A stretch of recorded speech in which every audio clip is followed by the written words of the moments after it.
Janice, are we recording on your end? Yes. Okay. All right. Good evening, everyone, and welcome to the February 9th, 2026 regular meeting of the Township of Montclair Planning Board. In accordance with the New Jersey Open Public Meetings Act, adequate notice of this meeting has been provided by posting a copy of the notice on the first floor of the municipal building and by sending a copy to the newspaper designated by the township for notices. This meeting is being broadcast live on Channel 34 and is streaming live and will be available on demand on YouTube. This meeting is a quasi-judicial proceeding, meaning that the board has powers and procedures resembling a court of law, and we are obligated to objectively determine facts and draw conclusions from them in order to provide the basis of an official action. Any questions or comments must be limited to the issues of what the board may legally consider in reaching a decision, and the decorum appropriate to a judicial hearing must be maintained at all times. The fire exits are to my right, which is your left, and also the back of the room where you entered. And next up is roll call. Mayor Baskerville. Present. Mr. Borshoff is excused. Mr. Campbell is excused. Counselor D'Amato. Here. Vice Chair Graham. Here. Mr. Ianwali. Here. Mr. Falaise is excused. Ms. Willis. Here. Mr. Orbea is not here. And Chair Brodock. I'm here. Okay. All right, next we have the swearing in of our board professionals. You're it. That's just me. Do you solemnly swear or affirm that the testimony you may give this evening will be the truth, the whole truth, and nothing but the truth? Yeah, I do. Thank you. All right, and before we get into the rest of the agenda here, one announcement that if anybody's here for application 2940, which is 260 Park Street, that application is being carried to February 23rd. Is that correct, Ms. Talley? That's correct. February 23rd with no further notice required. So the next time that applicant will be before us is the 23rd of this month. Okay, next up we have minutes. And I received some changes to the minutes from several board members. Are there any other changes? Motion to approve? So moved. All in favor? Aye. Opposed? Abstentions? Okay. Next up, we have a resolution or discussion related to application 2931, which is 400 Orange Road.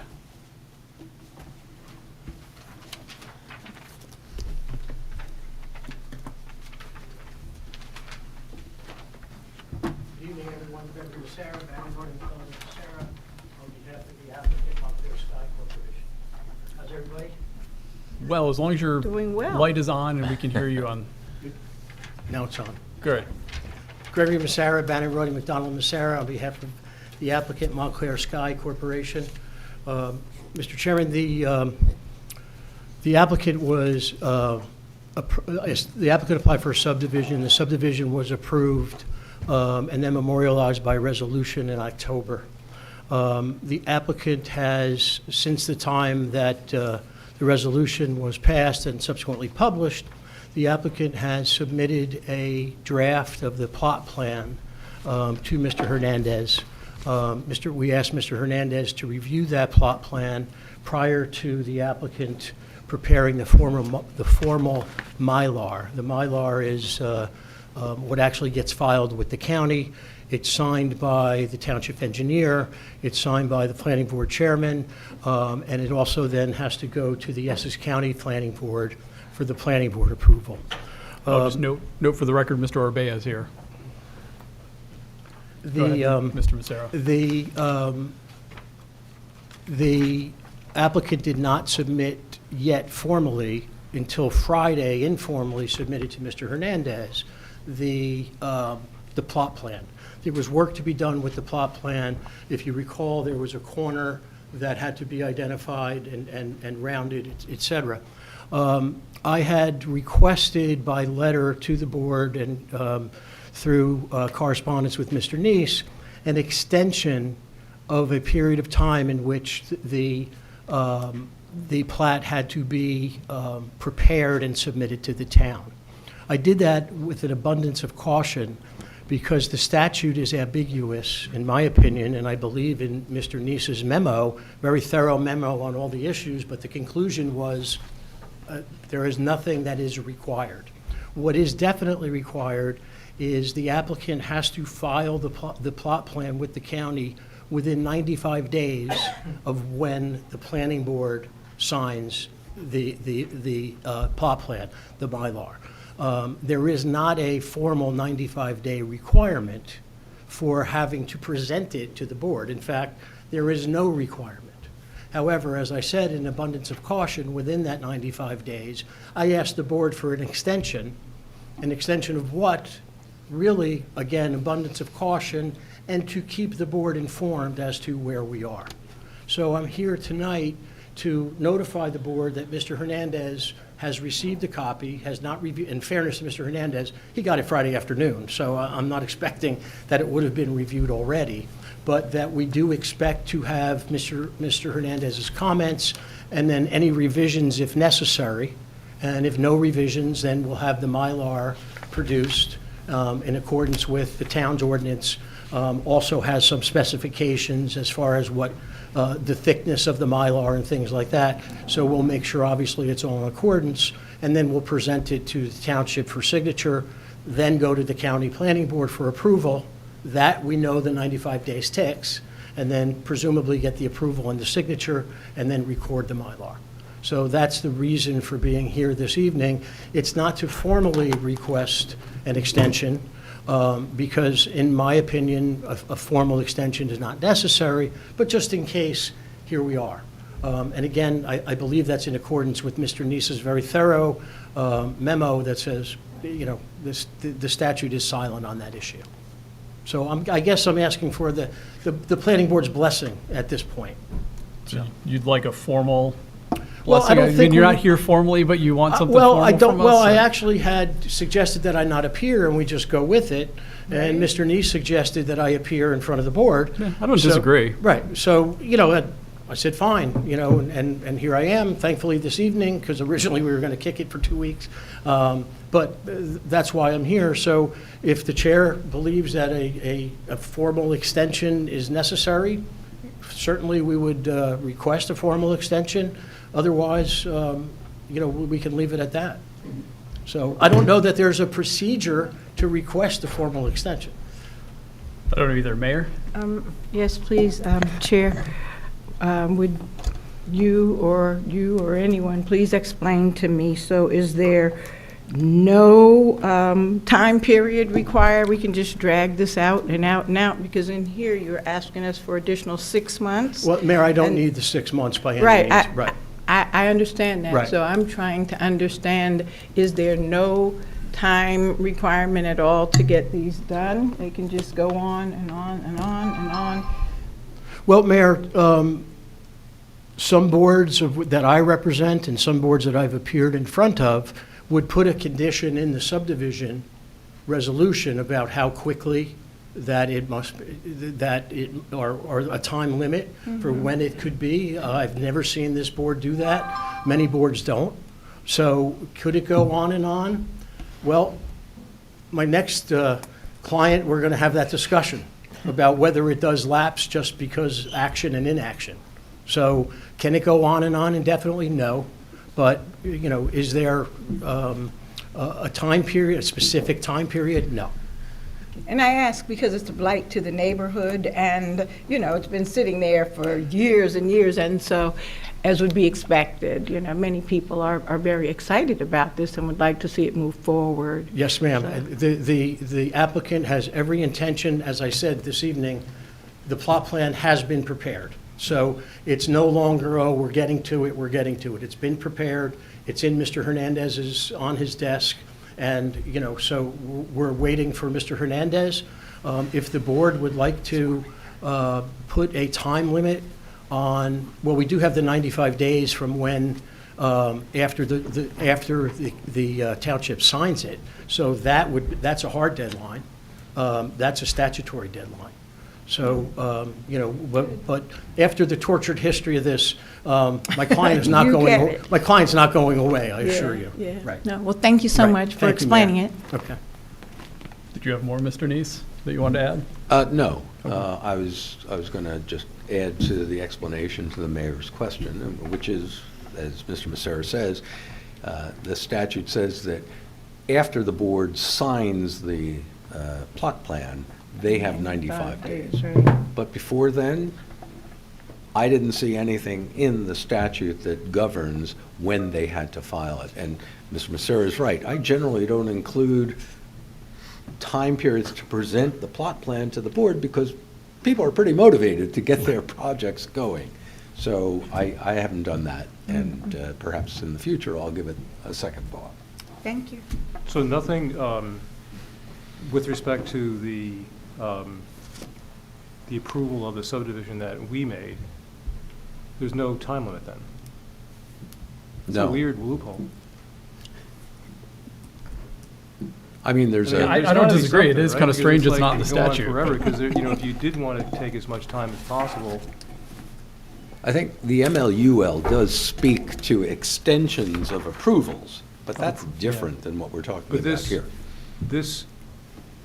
the 2-year period, what do we have, a 2-year period after the plat is submitted and signed, I guess, right? No, What- it's what is- 95 days from the date of signing that they have to move forward They have to move under forward, okay. 54. What's the 2-year period then? You know, the applications that come before us, they've gone longer than a certain period of time. What is that, what is the start of that period? We had a couple of applications. Usually from the date of the memorialization of the resolution. Of the resolution. But in And this then you case, get that the doesn't apply periods because from this there. isn't for a site plan approval, it's for just a subdivision. Mr. Iannulli, I believe you're referring to the 2-year protection against a change in the ordinance. Yeah. Right. So that you would still be, right, I think that's what, because we've Okay. had The that dialogue. extension of the approval. Oh, Okay. This But is that's just a different than what we're It's talking different subdivision. than about. this. Got it. Right. Okay. Well, just, how come it was delayed, and is there something wrong with getting the plat done? Because it's just a survey, wouldn't you just, Well, it's a little more than just a survey, because there had to be some changes for the post-approval conditions. But, Mr. I know that there's no, it just took longer than what was expected, with the surveyor and the dialogue between the surveyor and the engineer. Because there's a you know. boundary, it's just defining the boundaries of the property, is that the only? Well, there's the meets and bounds descriptions, and then there's the corner, if you recall, there was Yeah, the the radius boundary. of the corner. So it's not too hard, No, all right? Yeah, I mean, I think I share a little what I assume is frustration of like that it took so long. Like it really shouldn't take this long. I don't think we should be here. But at the same time, in my opinion, it's in at least. It's in as a draft. Hopefully Mr. Hernandez can get through it quickly. You can produce it quickly, and you don't need too much more time. no, it's, in fact, the surveyor called me today to ask if Mr. Hernandez had done the review, because he's chomping at the bit to finish it. So, Which is what I would have expected over the last 9 months, or sorry, 3 months. 3 months. That's what I would have expected. So that's why it does seem a little odd, but that, whatever it is at this point, it's in, it's moving forward. Let's keep it moving forward. How much time do you think you need? And I know it's subject to whatever Mr. Hernandez needs, but the surveyor left for vacation today. He'll be back next Monday. No, that's why he was trying to get it in, right? So he'll be back next Monday, and I believe a week after, he gets the comment, a week after from Monday. But it's, I believe, my expectation is Mr. Hernandez is going to find it satisfactory. So that's. I would the hope ex- so. It seems fairly straightforward, Yes, right? As long as it absolutely. closes Right. correctly. Right, and it's not his first plot plan that our surveyor drew. No, it's not, Right. so. So would you expect that by the time of the board's next meeting, this will be organized? In 2 weeks? 2 weeks. It depends on Mr. Hernandez's response time. Well, he's pretty good about that. Yeah, I mean, but I don't want to, I would hope in 2 weeks, yes. I mean, I would expect in 2 weeks. When I spoke to Mr. Fleischman today, he said he's going away, and I said, can you get it done within the first couple days when you get back? And he said, he said he fully expects that, yes. There's a surveyor's Is your microphone on, Mr. Ianwali? No, there is a surveyor's convention this week in Atlantic City, so No, I think he might be going there. No, he went to Florida. Oh, he went to Florida. I mean, what if we gave you to the end of the month to get the draft, or to get the final plot plan into Absolutely. the township. Sure. And then, I'll sign it whenever is convenient. And, That's I'm- absolutely fine. I'm generally around the rest of the month, so. Okay. I don't see an issue with that. And assuming Mr. Hernandez as well, that gives you Right. basically 3 full weeks to get it done. Absolutely. That's, provided we have a week from Mr. Hernandez's review. Right. Right. Do we need a resolution for this? No? It doesn't seem like it, Okay, I just want to make sure. but is everyone generally in agreement with that Yeah. approach? Yep. Yes. I see head nods, so. Yes. That's your informal, formal, Absolutely. okay. Something about feet and fire. Right, right. Yeah, get it done so we don't have to do this again. Absolutely. That's, absolutely. Excellent. Okay. All right. That's that one. And Chair, I think you might want to announce one more time that 260 Park Street will not be heard. yes, so if we have anybody that's here for 260 Park Street, that is not going to be heard tonight. It will be heard on February 23rd. So 2 weeks from tonight, if anybody's here for 260 Park. Yeah, I saw some folks walk in, but then I think they were informed and left. Okay, good. Just want to make sure. Next up, we have application 2392, 161, 167 Glenridge Avenue.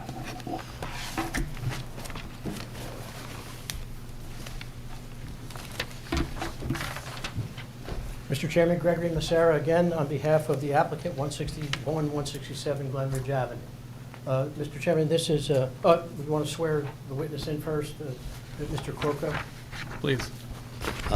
Were you here, you testified before, have you not, Mr. Cuoco?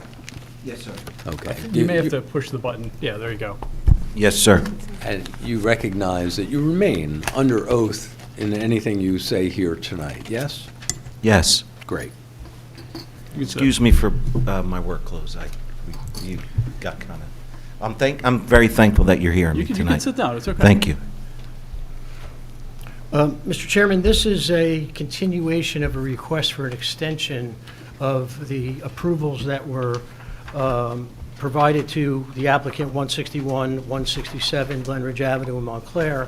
If the board recalls, Mr. Iannulli asked that the applicant submit the full prior package that was approved. That application, was done. It was accomplished by a meeting with the applicant and Mrs. Talley, and then there was a full package that I think the board members received in anticipation of the January 26th meeting.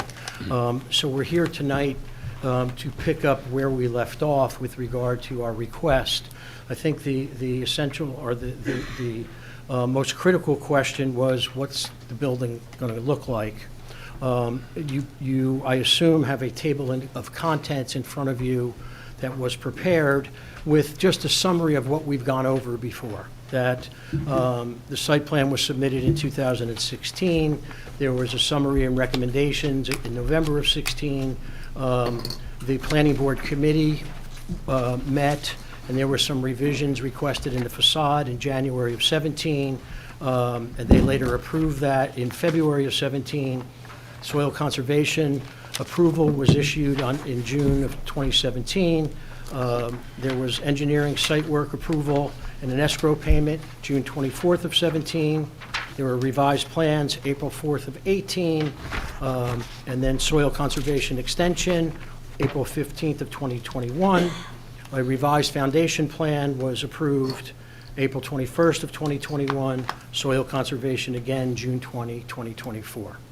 So to refresh the board's memory, the request was to allow the applicant to proceed.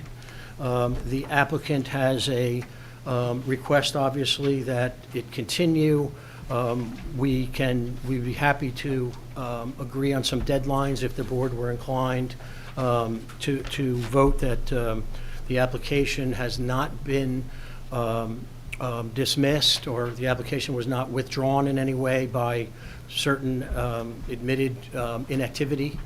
The board will recall that Mr. Cuoco suffered severely from COVID twice, and when I say severely, we're talking severely, but they acknowledge some delays because of the the economy during certain periods of time.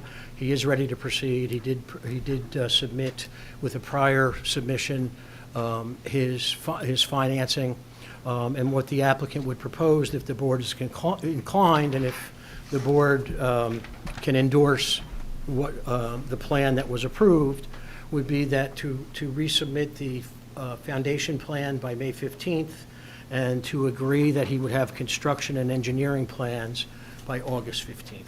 The construction and engineering plans take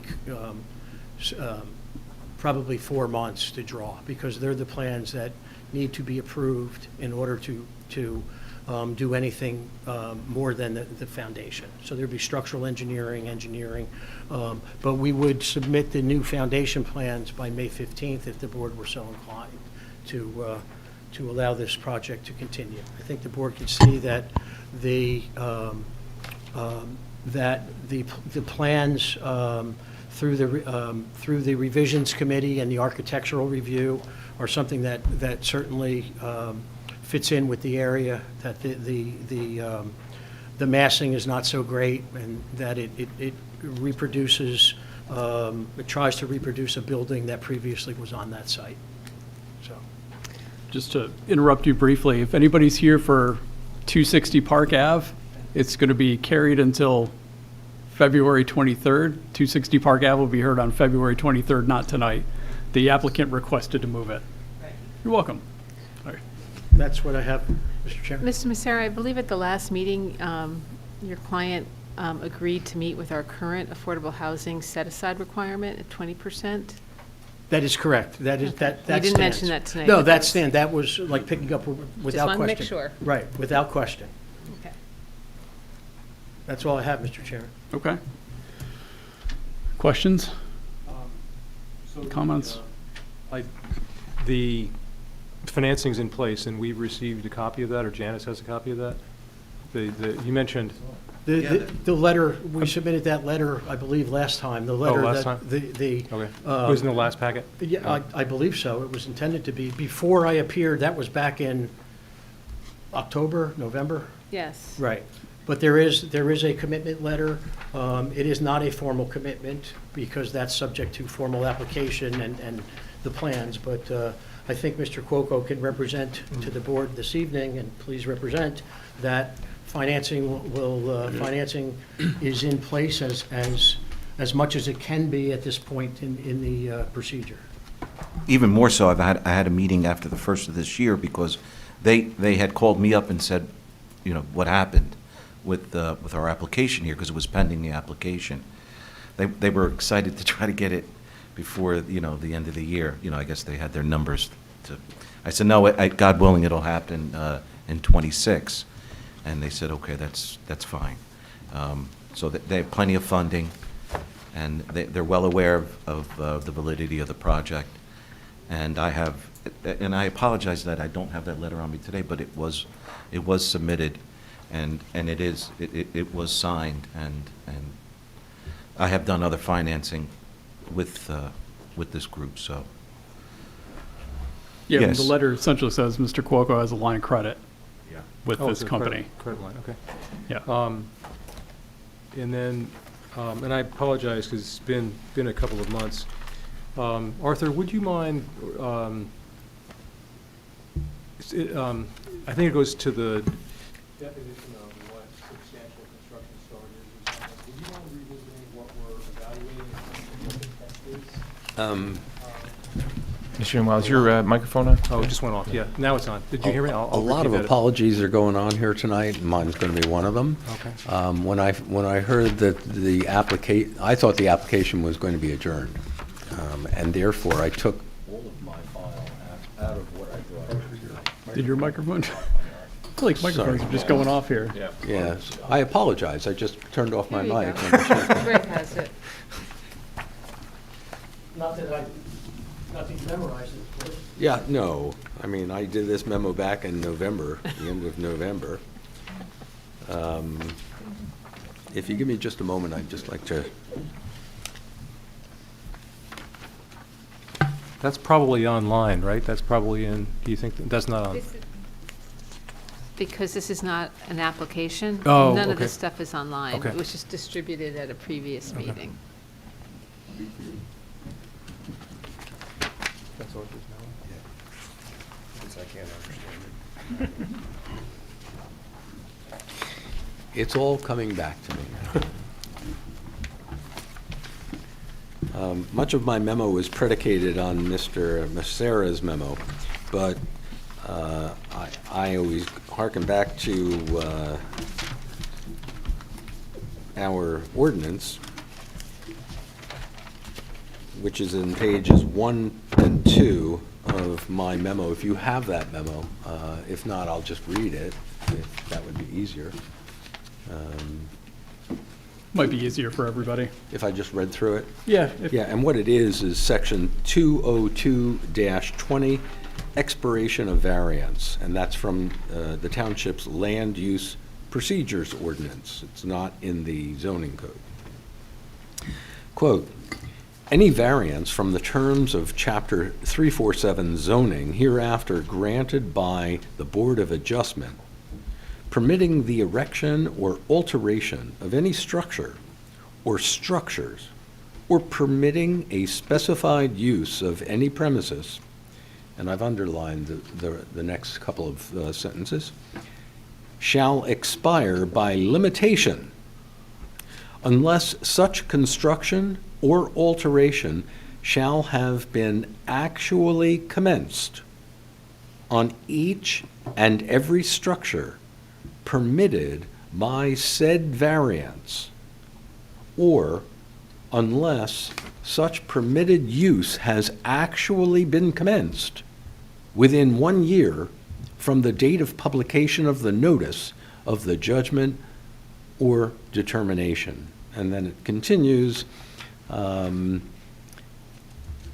planning board, whichever gave, the Board of Adjustment or the Planning Board, whichever gave the original approval, may grant an extension of time beyond the 1 year limitation upon written request of the owner, end quote.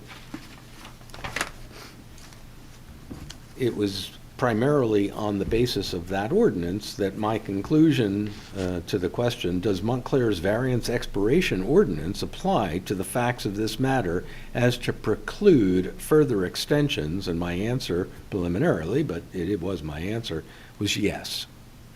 And it was based on that ordinance. It precludes it, meaning?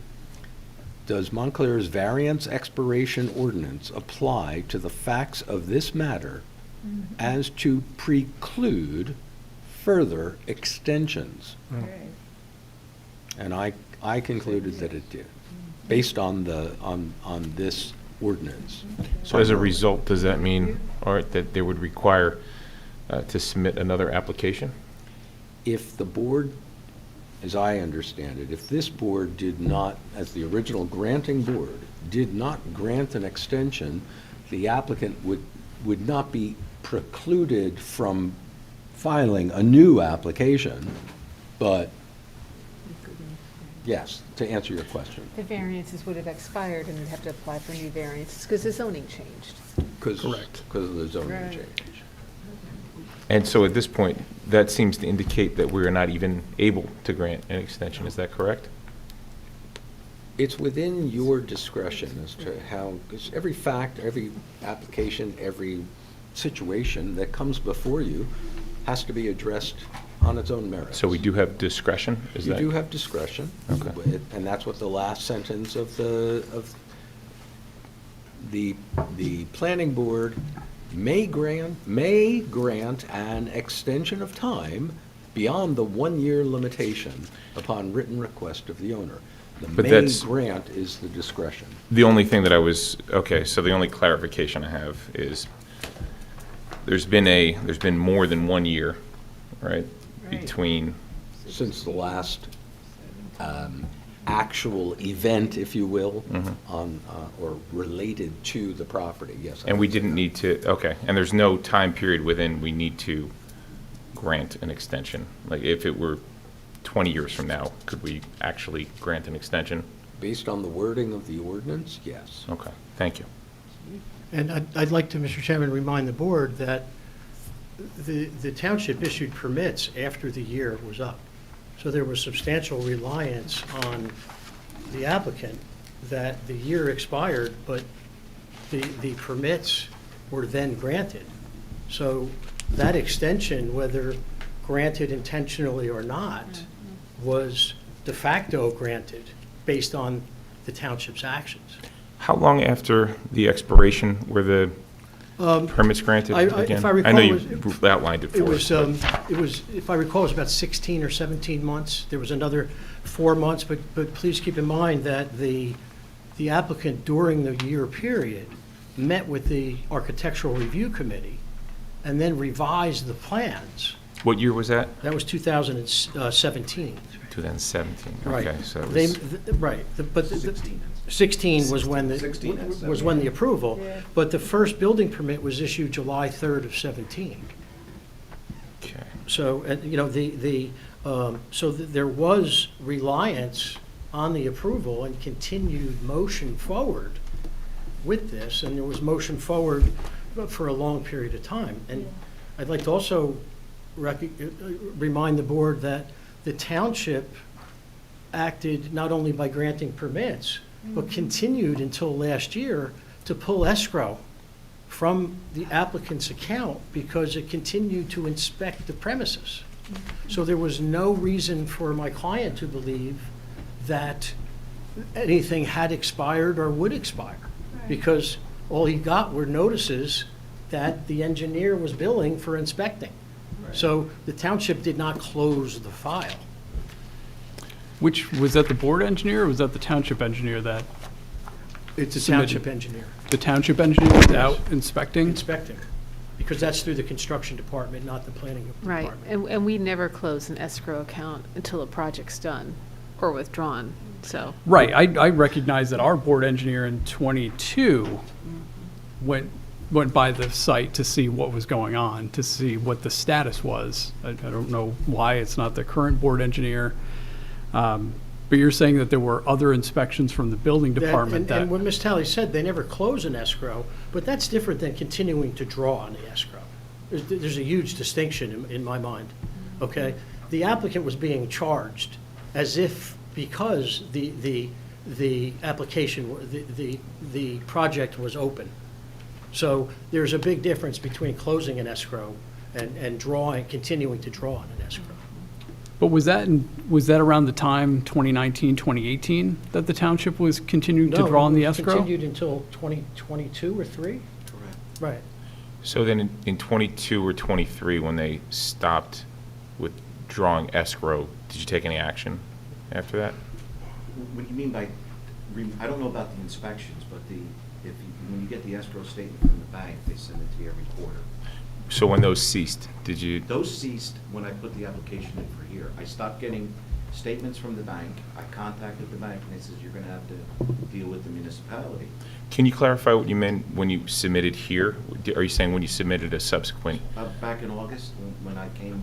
so they were And withdrawing? automatically, I stopped getting, ironically, I stopped getting the statements from. But just to clarify, so until August of '25 is when you were getting? I would say I probably got the last one the quarter before. In '25, you're saying? Correct. Okay. Was that, so to explore this, as I'm looking at the Land Use Pro, this is the document, I think, that shows the permits that had been issued and perhaps some of the inspections that the township conducted. You had applied for and were granted a permit on May 7th, 2021.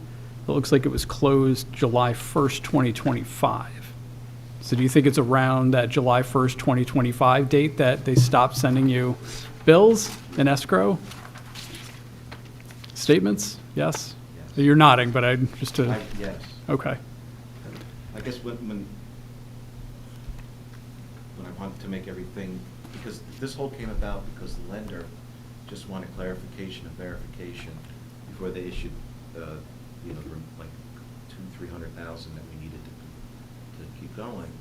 And that's when I came to Janice's office and kind of pushed the process to where we are today. That's why I was kind of anxious that I agreed. I'm very happy that you guys agreed to let me come back here tonight so I can get this foundation in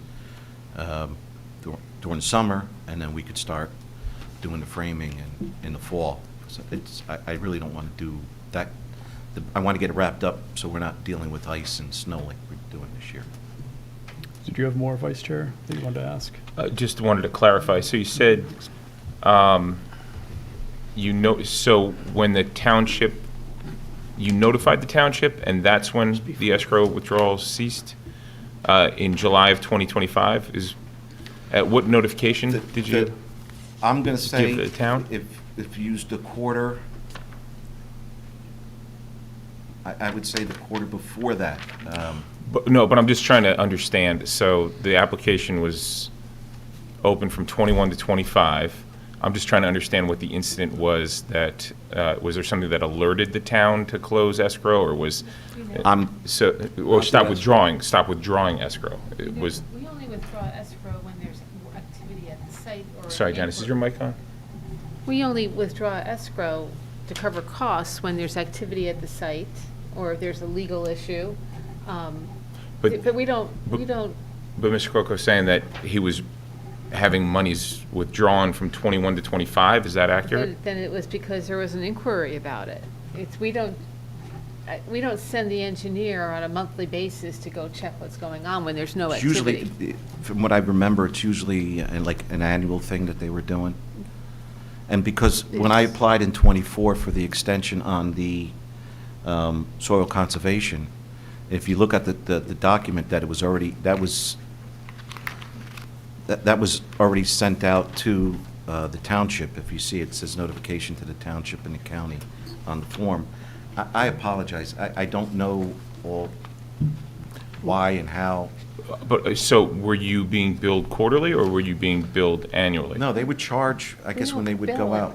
But he was saying they was receiving quarterly statements, that's what I'm trying to Oh, understand. we send quarterly statements, that's just to let them know, but we don't. But there were no withdrawals. There's not, it's just a statement. There may be no withdrawals. The only- There was a withdrawal up until about, I believe it was. It's right not around- done on a regular basis. No, Any it isn't with- on a any you get a withdrawal statement is from the done bank from if there showing was the escrow. work done at the site. But you're saying there were annual withdrawals, is what you're saying? I didn't bring them with me, so I'm going to I'm trying say. to pull it up on my laptop. Okay, I just want to understand. So the statement was do too. made that they were, the project was, escrow was being withdrawn on the project. I want to understand when and why, and I want to understand why it ceased. That's really the long and the short of it. So why you didn't close the account, correct, No, Janice? So it's no. still open, the escrow account is still open here? Yeah, absolutely. So when you say it was closed or withdrawals ceased, can you clarify that and Well, explain? But maybe before you do, I'm- I think there may be two different escrows we're talking about here. There's the planning board escrow, Oh. then there's what I'm hearing is a building department escrow. Oh, is that correct? Were there two? No? Not for this. There's no separate building department because this is, the building department doesn't collect escrow, they pay fees. Any engineering review is paid out of our escrow account. Any engineering inquiry is paid out of our escrow account. So would that be tracked on your statement? I'm going to pull up my. 'Cause I have- I'm going to pull up the balance sheet if you just give me a minute. Okay, because I have the balance sheet and I don't see anything except for, so withdrawals from the escrow, at least the one I'm looking at in 17, This 18, is, 19, and then one in 22, which is the one that I mentioned was Okay. a status. The planning board engineer went out and was like, wonder what's going on here. Well, Mr. Chairman, the two things, just to clarify the date of when this was revisited. Mr. Neese, on his bill, began research July 15th of '25. I have the So- balance sheet up here. So there was an engineer's fee in 2022. I'm not sure why in March of 2022 it was for, Was that to check on the status of the project? no, it's the chair- $146. Maybe there was an inquiry. I can tell you I mean, I have the. The chair I has have it the here, bill. yeah. Yeah, let me grab it. So there was a half an hour from the inspector, the resident engineer, and the memo was site inspection dash status. And then there was also a quarter of an hour charged by the project manager to, quote, set up job and record inspection status. What date was that, Mr.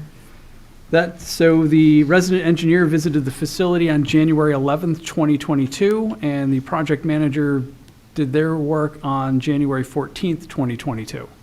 Okay. So the permit was closed July 1st of 2025, the alteration permit. It was taken out May 7th of 2021, and then was closed July 1st, 2025. Mr. Chairman, I'd just like to, the escrow is only one part of the issue. It's was there substantial work? And we had talked about what is substantial work. And in my view, the cases support that foundations are substantial work. We had brought that up, with case law of what is substantial work. And cases show that building a foundation is substantial work. There had been some distinctions, though. I think that one, there was also a bad actor, right? That was the gas station one, and they tried to take the permit from the person, if I'm not mistaken. I have to review those cases. It's been Yeah, but some that time. was, But they it was- were drawing distinctions between what was substantial work and the overall circumstances came into play, if I recall. Well, overall circumstances always come into play. Right. I mean, but the language in But there wasn't a hard and fast rule like foundation is sufficient. Well, Toll Brothers versus West Windsor. New Jersey Supreme Court held substantial progress can justify extensions beyond statutory limits. So, I mean, significant work, I'm using foundations, but Toll Brothers is one. I believe we talked about Palatine. We talked about, it wasn't Pizzi, but it was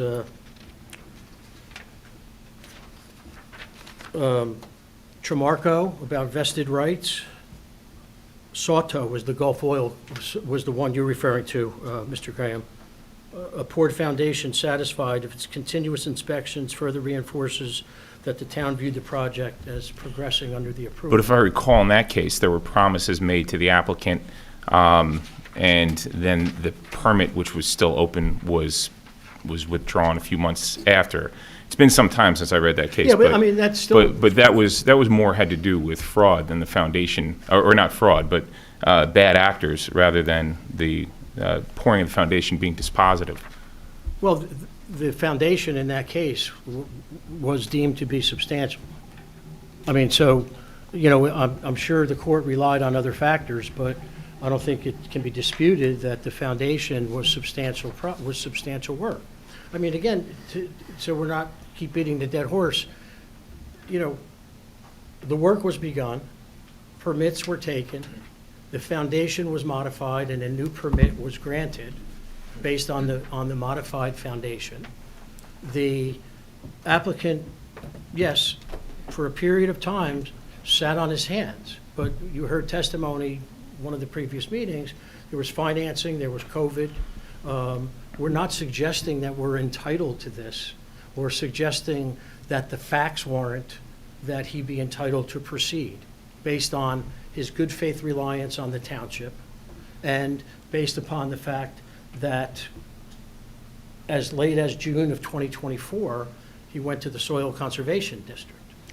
How much of the foundation is down? It was the four If you look at footings. pilings and concrete that we poured in for those, there's 20, close to 20 of those columns in there, and they're significant. But they're all underground. 100%. Yeah. When were they put in? Well, I didn't bring the permits as. We just estimate. I would say we started, like the dates have here, all the way up till probably the last inspection was done 1920. Because I just recall there were four So it footings, was I 4 thought, foot. yeah. So is it walls, slabs, and the 4 No, footings ma'am, now? Okay. we put up the steel, we put the concrete, we put the concrete pilings into the ground to hold up the steel. So that was gonna go in, and then we were gonna obviously set the steel and then set the foundation around that. So the first step was to put in the concrete pilings into the ground, So which they're does there. that, is that considered foundation if you have no walls and you have no slabs? And from what I recall, it was a while, so forgive me for Yes. wrong. We talked a lot about the footings that day. So it's still, even if you don't have any walls and you don't have any slabs and you basically have Good question. footings, that's still considered foundation? That's an amazing question. So if you were to define it, I'm not a structural engineer, but if you were to define it as the walls themselves, the blocks, the foundation around the perimeter, would, the main structure holding the building would be those concrete pillars that are in the ground. You'll see them, I have the steel bolts coming out of it, and the plates, and then we would set the steel columns and weld the columns and bolt those in. And then the framing gets put in, and then you put the, Mr. Chairman, for clarification, the permit was issued May 7th of 2021.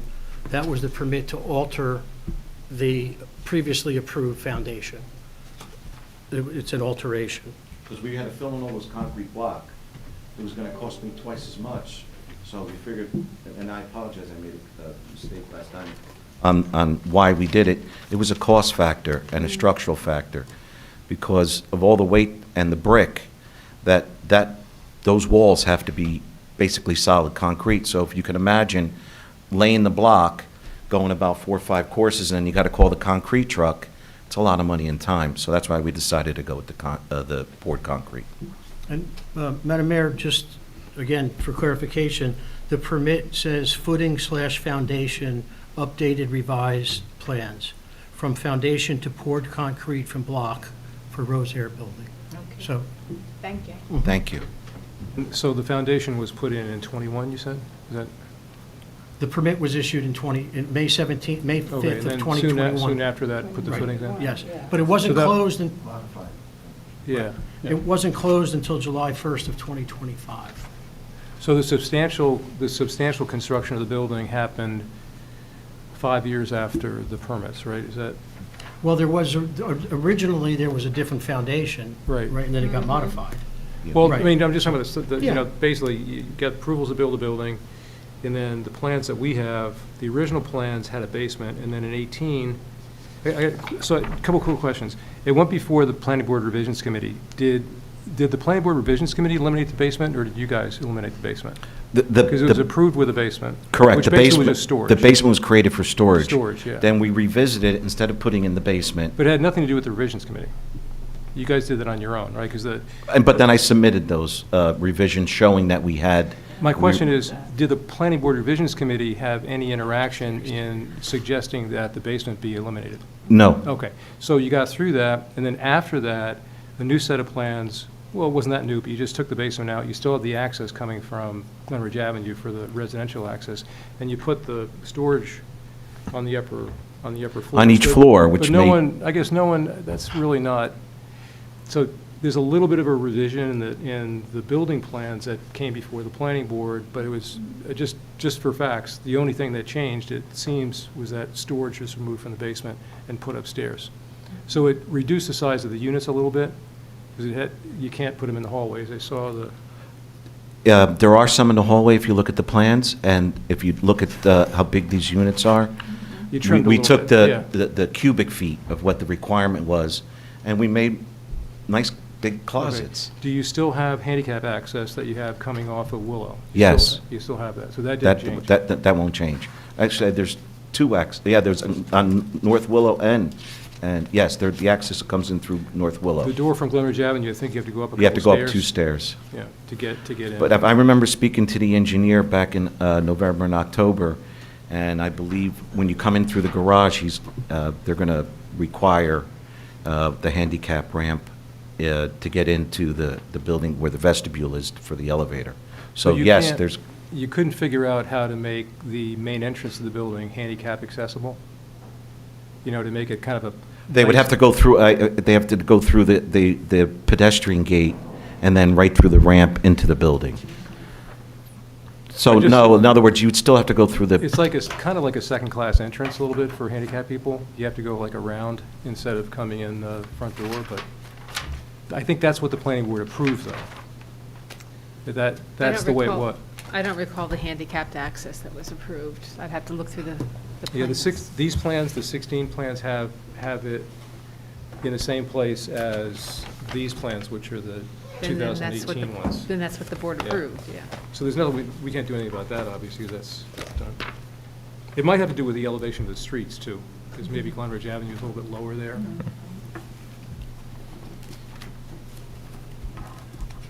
And the parking ratio, whatever parking was promised for all the units. I think you turned your mic off, Tony. About 30, the same number of spaces from the original application? that's correct, the parking hasn't Same changed. number of units, same bedrooms, same, Correct. Except an additional affordable.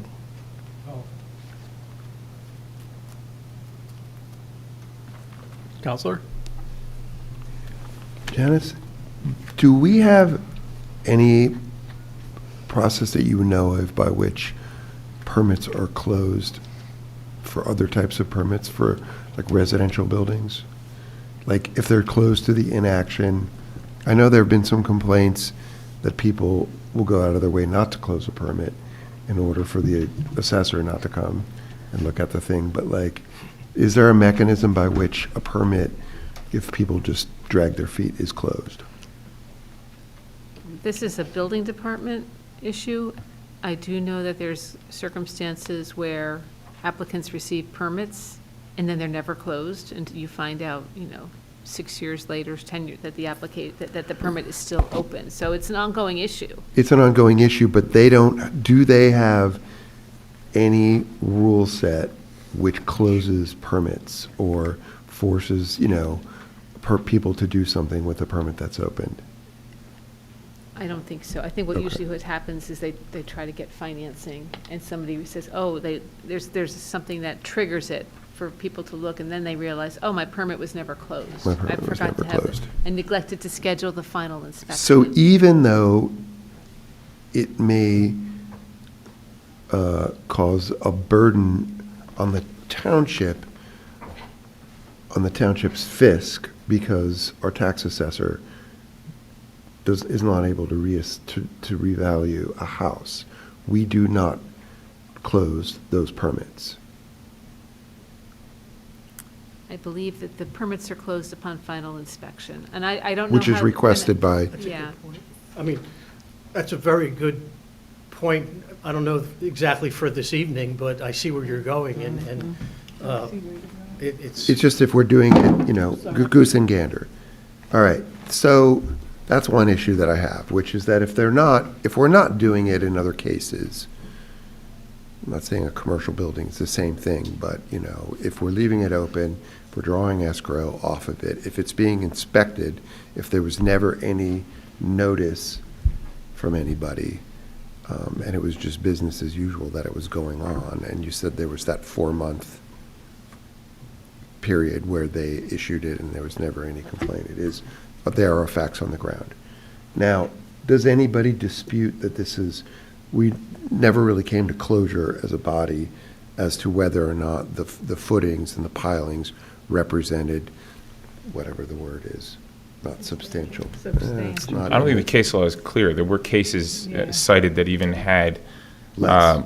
walls put up that were not considered That were not substantial. considered. Yeah, I'm trying to remember the case. I'm not familiar with That it. was, oh, God darn it. Do you have the case laws? Let me look through this. And while he's looking at that, I just want to, It wasn't a wall, but it was, they started putting in the foundation for the wall, if I'm not mistaken. I gotta find the case. You're saying it was not substantial? The reading, It wasn't sufficient to keep the permit open. I'll look it up, but I'll yeah. give you just 1 second, but in my memorandum on, in acknowledging the May 7, 2021 permit, the way I worded it, I think came right from the permit. Quote, "As no work under this permit is executed and accordingly no inspections, the permit was closed on 7/1/2025. resubmission will be required. That wording suggests to me that it was closed on 2025. That would And suggest- that there was some, Well- there was some indication that there should have been some indication. That was I don't know if after- there was.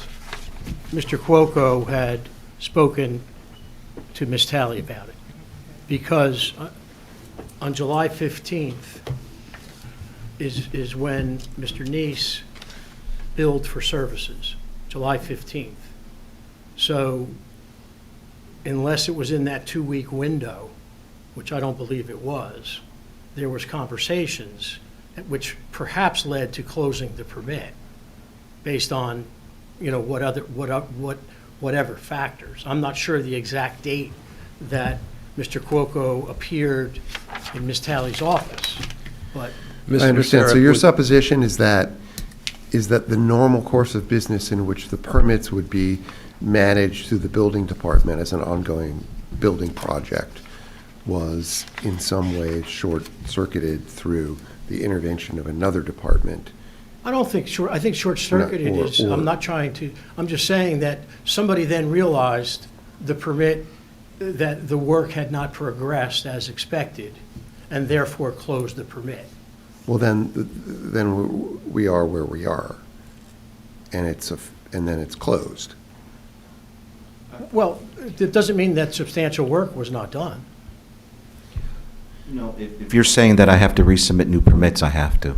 I have to resubmit the new plans Okay. and update the permits, I have to, yeah. I think the Okay, I building just have one code other should- question, which is slightly unrelated, which is two questions.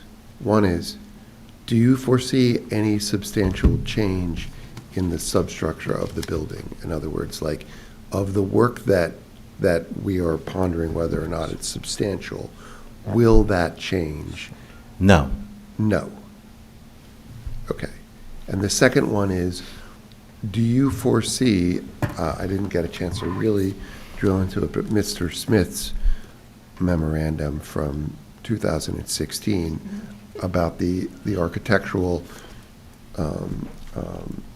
character of the building and the suggestions that were made and responded to, will there be a reprise of that? Do you expect, and I think we may have discussed this when you were last here, do you expect that the building would be substantively different in appearance? No. No, It's the same. the same. Okay, no more. Just a question, Mr. Becerra, you said my first billing date was 7/15. Was that on a Or maybe memorandum. August 1, No, on an August 1 bill from my firm? it says date 7/15/25, research and render What, preliminary what, opinion. what is it you're reading from? It's your bill. That's what I'm asking. What's the date of that bill? The date of the bill is,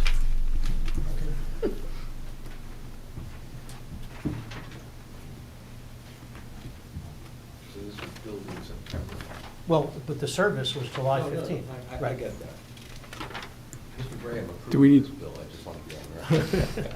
Well, we That can't I hear you, did. you're not on the microphone, so it's not on the record.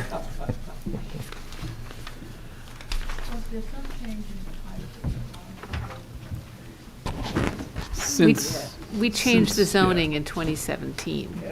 yeah, and that gets to the, that's one of the issues I have, is that, it doesn't look like any substantial work was done since 2019, right? You put in foundations, No, he's right. I'm saying 2019 is what I'm seeing.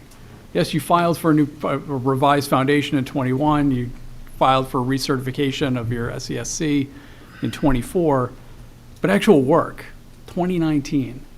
And that's where I struggle, and I understand COVID and being hospitalized, but, No, to me, because then I that's, got COVID again. since last year, that's 6 years of nothing happening at the site. Yes, there was an inspection, and if I remember correctly with the board engineer, they did that for every single site that was still open and hadn't closed out. So I think that was routine. They didn't go because there had been work done.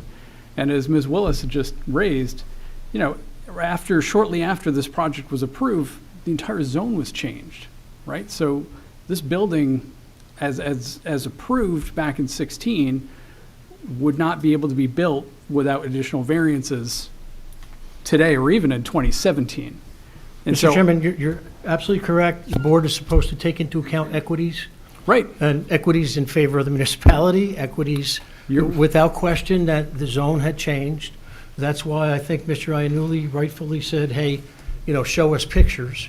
We were hoping that the architecture and the presentation would be something that would persuade the board that this is appropriate for that area without going to the zoning board for a height variance because it's more, but, we believe that there was adequate reliance, and because of that reliance, equities tilt in our favor. We believe there was substantial work done. That's subjective and totally up to the board.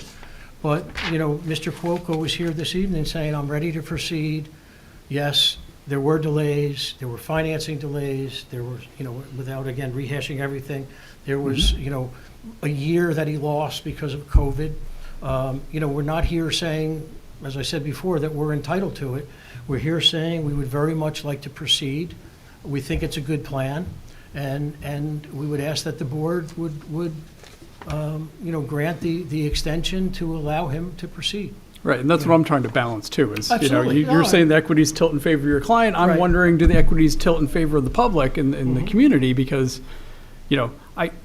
I would, if I recall, it was this application that got approved that was the impetus for changing the zoning along Glenridge Avenue. So I can't. that's just, and that's, look, this is 10 years ago, so I don't want to quote it, but Right. I feel like the timing lines up, right? And so that's not necessarily a knock against your building, but as I compare understand. equities, and I say, well, a decade ago or 9 years ago, the community said, we need something different here. And, when progress was continuing along until 2019, and then really nothing happened, in my opinion, substantively in construction, nothing really happened at the site since then. I start There are only questioning that. two good things that happened. And now, obviously, this building, and in my opinion, looks like Montclair. And I'm not trying to sell you guys. Everybody else is trying to make everything new, and I brought it to where it should be. And the amount of money that I took to get to this point, and I, with all due respect, and I appreciate it, it's beautiful. I mean, it's not, like, look at all of the other buildings. You don't know where the commercial's located. You don't know how it looks on the corner. You got this has an open area where you can pull in for parking with trees, and it's gonna look so nice, God willing. And the other part is, thank God I made it, that I'm here, that God has given me the grace and the strength to survive, and I'm gonna build it. And I will make everybody proud on this board. I will not disrespect anything about this township. I have a lot of love and respect. I never lived here, but I want to live here. And I'm not going to just build this thing and rent it out and make it look like I'm a multimillionaire, because I'm not. This has been in my family for many years, and we've seen a lot of death, a lot of good, a lot of birth, and I, God willing that you give us the opportunity to give this our family some future in Montclair, and that's the truth. And I understand if you vote either way, and I respect it, and thank you for all this time you've given us, a lot of time, and I thank you. Well, if I can just Please. say, thank you very much for saying all that. That is moving. Just, Mr. Mascara, just to reiterate, so you said you don't believe that you're entitled to No, any of this. not at all, You did because. say that. I'm sorry? You did say that I did twice. say we're not entitled by any means. It's a balance of the equities. Okay. And there's decisions to be made about whether there was substantial compliance or There's- substantial construction. There's a decision to be made on whether, the fact that permits remained open, and there's balancing on both sides. So we're certainly not entitled to it. If I believe we were entitled to it, You know, I think Ms. Talley would have said, yes, you are. I mean, I respect her opinion, and, you know, Ms. Talley said, no, come before the board, because, you know, there's a question of whether they're, you know, that these questions have arisen. So you're persuading the board to help allow this vision to go forward. Yes. But there isn't, you don't believe that there's a legal case that would compel the board to approve this? Compel, absolutely, but a legal case to support our position, I think we have cited legal cases to support our position. We can expand it further to go to the estoppel arguments, that arguably, you know, the board is stopped from preventing us from moving forward because of the escrow issue or because of the permit issue, but that's not. But then what did you mean by not entitled? Well, it's not a by right position. For instance, to go back to 400 Orange Road, where the applicant applied for a subdivision, it complied in every respect to the borough ordinances and to the municipal land use law. You could say that that applicant was entitled to a subdivision because there was nothing that the board could have put their finger on to say, no, you are seeking relief. Okay, here we are seeking relief. Okay, we're asking for an extension, and we are basing that request on facts that have happened in the past. So we're certainly not entitled to it. I think if the board granted it, I think it would not be arbitrary, capricious, or unreasonable. And, you know, the board is not allowed to make decisions that are arbitrary, capricious, or unreasonable. I think this is a good case that hopefully goes our way. But if the board denies it, I would have a very difficult time to say that the board arbitrarily denied us. You know, I think it's a case that you know, warrants deliberation, some thinking, and I think everybody on the board has done that. And as Mr. Cuoco said, and you know, thankfully, I mean, Mr. Iannulli last meeting said, no, I'm not ready, I want more information. And I think rightfully so. So that's what leads us here tonight. Yeah, I think we all need to figure out how we balance these considerations. You know, the things that Mr. Macera said, the things that, you know, I raised about, you know, the zone plan and impairment to the zone plan by having, you know, this building be built. You know, what was the community vision? You know, when we talk about balancing, and this is me trying to pretend I'm a lawyer, but you're talking about who would be more harmed one way or the other, who, you know, do all of these things weigh in favor of. Those are the types of things that we as a board need to consider at this point, I think, because I think Mr. Macera is right that it's not clear, right? There's no easy answer on this one. That's why we've had it briefed by council. That's why it took 2 months to brief by council, and why we're still here asking similar questions, because it's not easy and it's not straightforward. But, you know, it's our job to balance those things out and render a decision one way or the other. I have a couple of thoughts that maybe would help balancing a little bit. The building that's proposed is 60 feet, I think, in terms of it's 4 stories over one.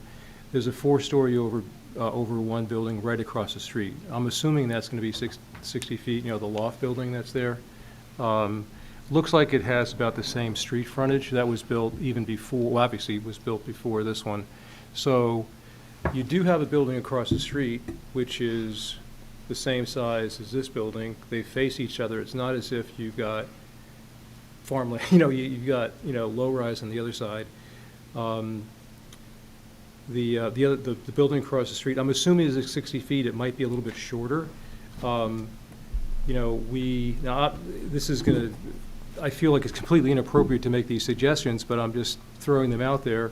If there were step backs at the top floor that would be placed on this building, that although the height would remain the same, especially maybe on the Willow side, because the Willow side. I was going to ask what the impact Glenridge is Avenue over maybe there. not so important because it faces the other apartment building across the street, but maybe on Willow to kind of open up that corridor a little bit. But even on Glenridge Avenue to a certain extent, because just because you have one building on one side, on the north side, you'll kind of create this tunnel that you would drive through. So, again, I don't even know if this is even workable because we're not doing a site plan application, but Right. those, See, that's the problem. This- Yeah. There's already It's either an no or approval of nothing. a designed building in place. And what the applicant is before you tonight is not for you to redesign it or to make it better or what have you. That's not the purpose of this. it's all or nothing, basically, or all Well, or resubmit. Yeah. The focus of the board is on a very narrow question. Got it. As to whether or not it complies with the new zoning, isn't that part of the question? No, because we know No. it doesn't. It doesn't, If yeah. this is 5 stories, we're down to 3 stories. Well, that's my point. Right. My point is that the building will be there for a long, long time, Mhm. and we will not be in compliance. Is your with what microphone we on, want. just to make sure we, I'm so sorry. you have such good things to say. I want to make sure they're on the Yeah. record, Ms. Willis. Well, it's not lit up, so. There it is, okay. Well, what I'm saying is that the decision is that since the zoning has changed, and it's not, it seems quite possible to just build it at the new height. I'm not sure why we would have to, or why it would be a good idea to go back and destroy what is the plan for how that neighborhood will be for a long, long time. So it doesn't seem as though he could build it just at the appropriate height. It just seems like one thing that's a possible solution. And that's one of the equities to balance, is the new zoning was contemplated by the public. Yeah.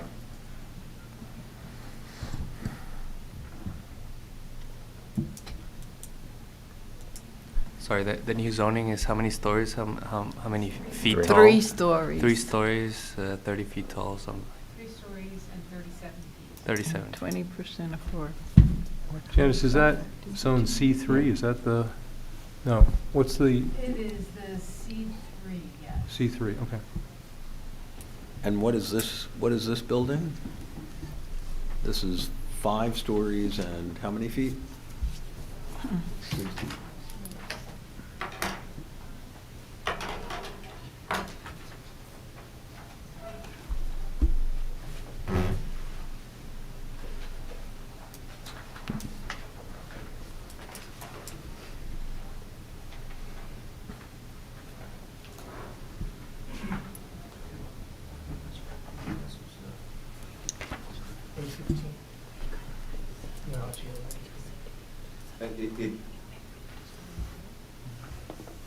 If we count up 8,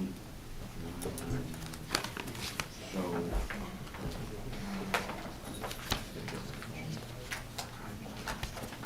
It should be in the resolution.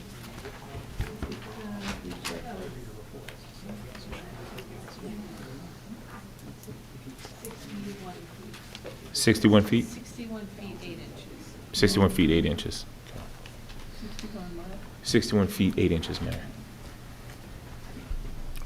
Do we know how tall the building is across the street? Not off the top of my head, no. Well, it's 5, including the first floor, and there's 4 levels of residential over the lobby It has parking. 2 levels of parking. 2 levels, too. yeah. The one across the street is 2 levels of parking, so It's taller. No, I don't think it's taller. No, it'd It- be lower. no, It appears to be 5 stories. 5 stories, okay. There's a slight, well, it's 5 stories. So it, Yeah. The 5?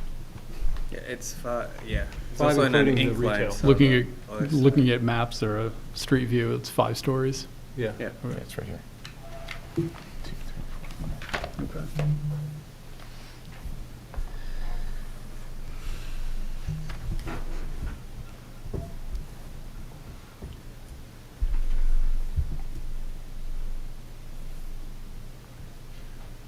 So that's what's before us this evening.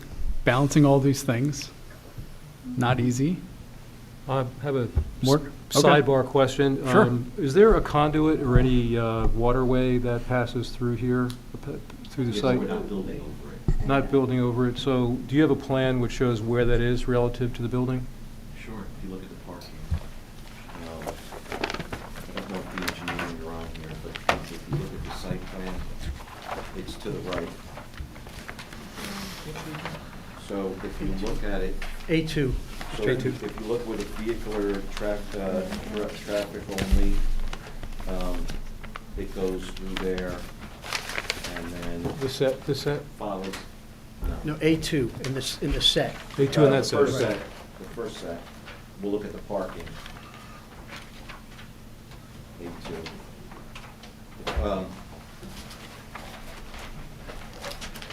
This one.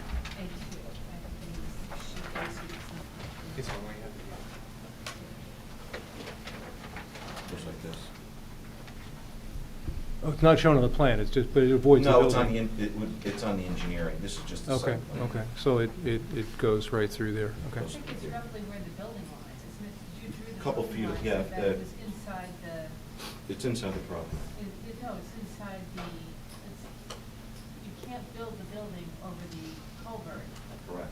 So the culvert is roughly where the building line is. It's, because the culvert's underneath. Well, I feel more comfortable if you said if the building is 5 feet away from the I'm culvert, but. It is, it is. Okay, is there a plan that shows, I mean, someone should have asked for this, right? Wait, can we clarify? I just want to clarify that point. Janice, you're saying it's over the culvert or it's 5 feet away? No, no. Oh, it's 5 feet away, okay. Right. You Well, said 5 we feet don't know away. how many feet away it is. I don't Oh, know I how many see. feet. but- Away from. But it is away from, Some I see. distance away But from. that's the- Sorry, why- I heard That's over, why the but yeah. the rear of the building was located where it is, because they couldn't build on top of the culvert. I don't know how many Okay. feet it is, but. So the the culvert's foundations are underneath in the surface and the part. culvert's okay. Okay. What's that, Tony? The piles are driven, culvert's fine, everything is good. So you guys, okay, so all the foundations on that side have been driven, or well, I'm not sure if your piles are, they're poured concrete. Yeah, those are. They're all there, and Those that, are the first ones to go in. okay, all right. If you do notice across the street, their building is right up against the state field control. The open one. Yeah. It is. Pops out on the other side, right? Correct. I have a quick question. If you were compelled to do 3 stories, would you proceed with the project? Probably not, because I'm very short printed on the footprint that I can build on. So if you understand that I can only build maybe less than 40% of the, I don't know the exact number, but if you look the way I'm constricted with the culvert, I couldn't build, what kind of a building could I build? Could you build this at a lower scale? Then we would be able to if you look how I did the plan, I got the 3 bedrooms up on the top floor. And then we got the affordable housing. The numbers are tight. And we punched them. And believe me, before I came the last time to agree to the other affordable housing, I did let them know, the lenders. So that's how That's the tight it law is. now, you're And not we're looking agreeing at, to it. When all said and done, taxes between 250 and 300,000, and maintenance costs, I gotta get a bank every month, so it's a hard number to get. If I had that whole property, I'd say yes. And we talked about it years ago with Janice, about trying to short bring. And you don't even know, we had a plan even before that, that we were gonna build over the culvert, and then, of course, they did all that you can. So, We can add that to the hardship to equities on our column, Mr. Chairman. we've been through this 1,000 times, inch by inch. And if you do that, and we cut it like this, everything changes. Alfonso, what's your total unit count? 17. 17, and what's the square footage of the retail space?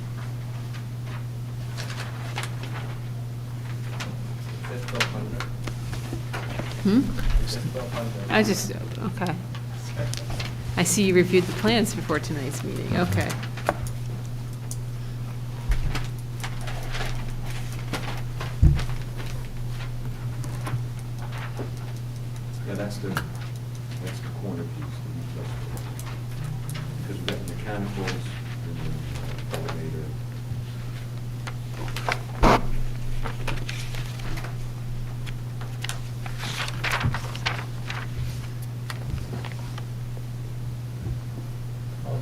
what percentage of the foundation do you think, let's say if the piles and columns are the foundation, what percent are you complete with all the piles in the foundation? All the pilings, or all the pilings you're asking? Yeah, I'm just looking at an overhead. So you've got them on the edge of the building too, where it meets the street, the sidewalk, they're there? Or is it just, because when I walk by, I see, If you look at the plot, the steel is going to,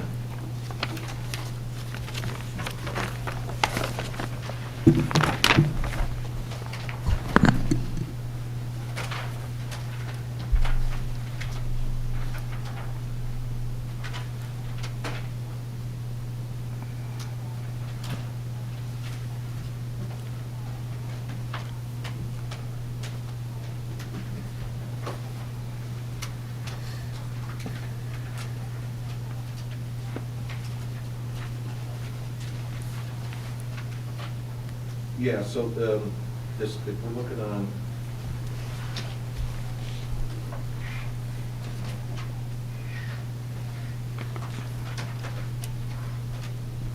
yeah, we've got one closest to Glenridge and North Willow corner. We've got another one to the far right, and then there's the 4 sets there. And then if you look to the left, where North Willow, we've got 1, 2, 3, 4. So that's the base of the structure, correct? yeah, Is that well, F-101 that you're looking at? F-101. I have it marked as number 9. Yeah, but it's F-101. With the big number 9 over there. Yeah. Just right there, you're going well, I was trying to relate what's in the field to what's on the plans. I know what's on the plans, but how much of this plan, and again, I'm just going from memory. When I drove by or walked by, I just didn't happen to see perimeter piles. I saw interior piles, but not perimeter. Do you have perimeter piles around, where the edge of the building is? The wall comes down. The steel is, the columns are going to sit on these concrete pilings. I know, but do you have the pilings that are driven by the edge of the building? I see No, them. That's where the concrete walls are going to go. And that's where the majority of the weight that's going to be held for that concrete wall foundation is for the brick weight. But where does the steel go? I mean, you've got a vertical Steel goes facade that right goes on top of 60 feet. That load is coming straight down. Correct. You're not going to cantilever from something on the interior. That's going to drive right down at the base of that wall. Whether the brick is curtained or not, it's hanging on something. And It'll be a steel skeleton. It's not just going to, so when. Oh, so you're going to rely on the structure 10 feet back? No. And then suspend? No, I agree that. Okay, let me start. Do you have foundations that are poured or driven by the sidewalk edge or by the No. edge of the building? You don't? Do not. And do you plan on putting in there? Yes. Oh, okay, so it goes back to my question. What % of the foundation is constructed so far? I would say 50%. Okay, so we substantially. 50% of what appears on this? Yes. Okay, so that gets back to substantial construction with the foundation started. So now it's 50% of the pilings, not 100%. That's what I thought when I No, walked it's by. 100% of the pilings, but 50% of the total foundation, that you're including the foundation walls. Oh, so you won't put any piles? You'll have footings around the? Yeah, when you do the footings for the foundation, when you pour the concrete. All the pilings, can I just put, all the pilings are in? They're in.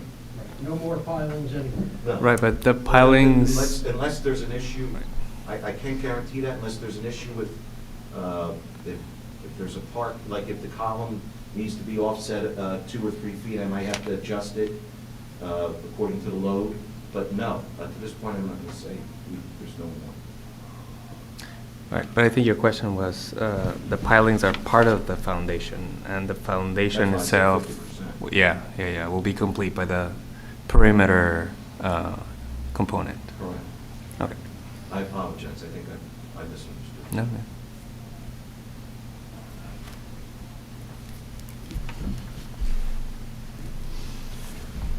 Other questions, thoughts, comments from the board? I just have one last one, which is, again, just, was work work was slowed when exactly? COVID. But, I mean, all the approvals, so you had the revision, the most important revision was in 17 and 18. But that's a 2-year gap. I mean, a building, the Empire State Building was built in a year. So what? World Trade Center. Yeah. So what happened in those 2 years? I got COVID twice. No, you didn't get COVID in 19 and 20. 18, 19, and 20. I mean, You were doing working. Site work and we were working on the property. Doing what? We were doing forms. We were doing, I know we had issues to, If I can put it this way, had COVID not happened, when would this building have been completed, in your opinion? COVID didn't happen Yeah. probably by 2021. 21, okay.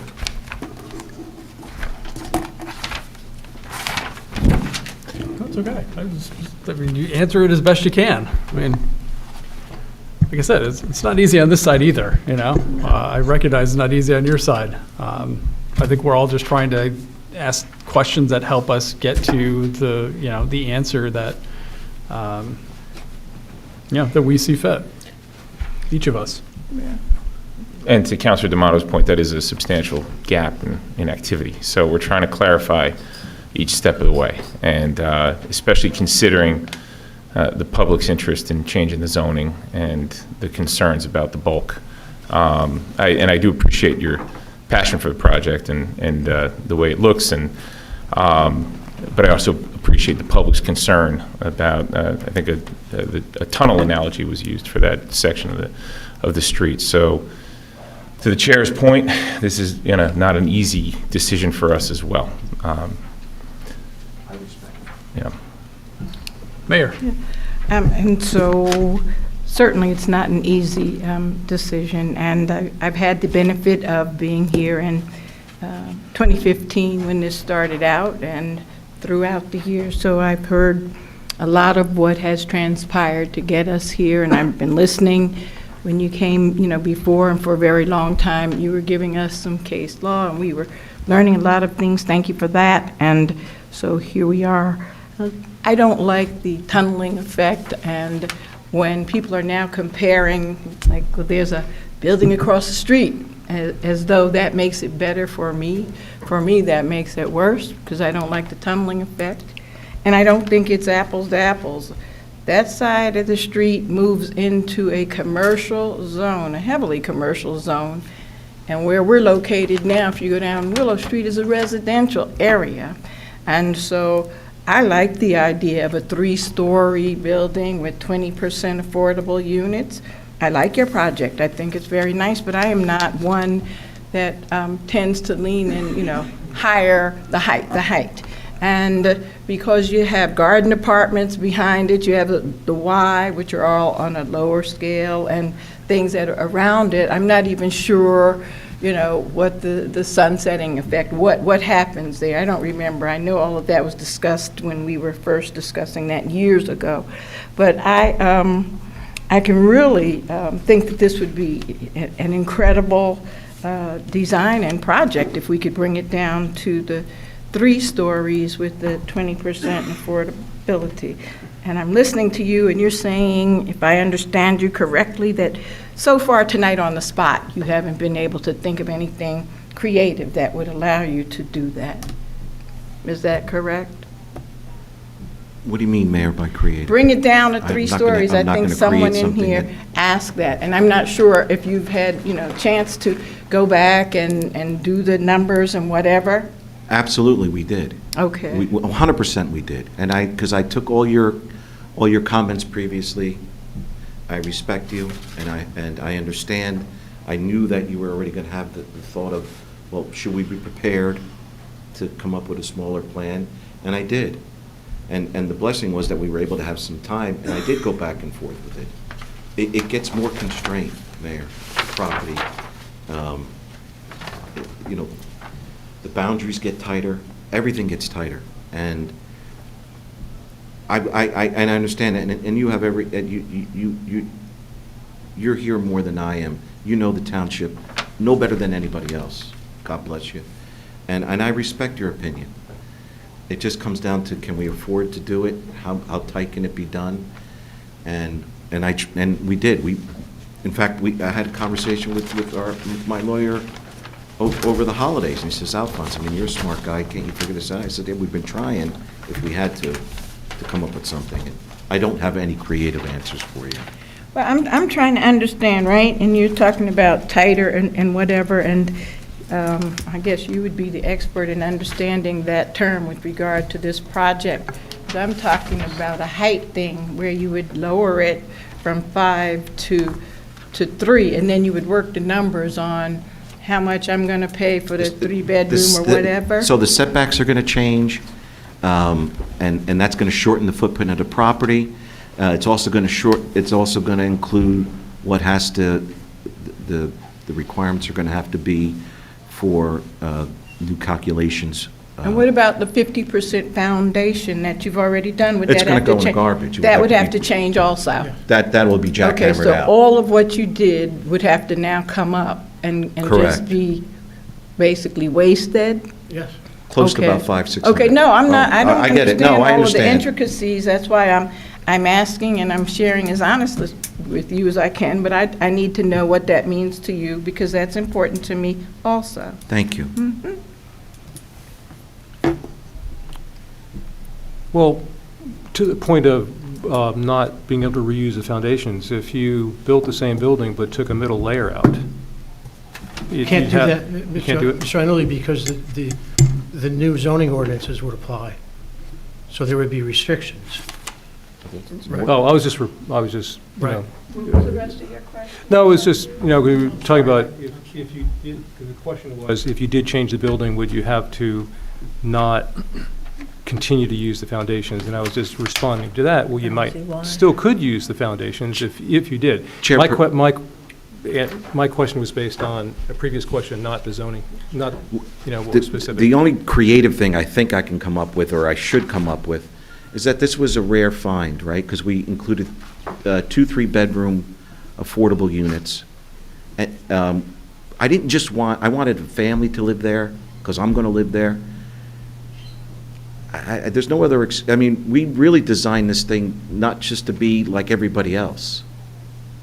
And that's why I was more than happy to give another affordable, not because to entice, this world is changing quickly, and if the younger generation can't afford to live in the state and the county that they grew up in, well, we're done.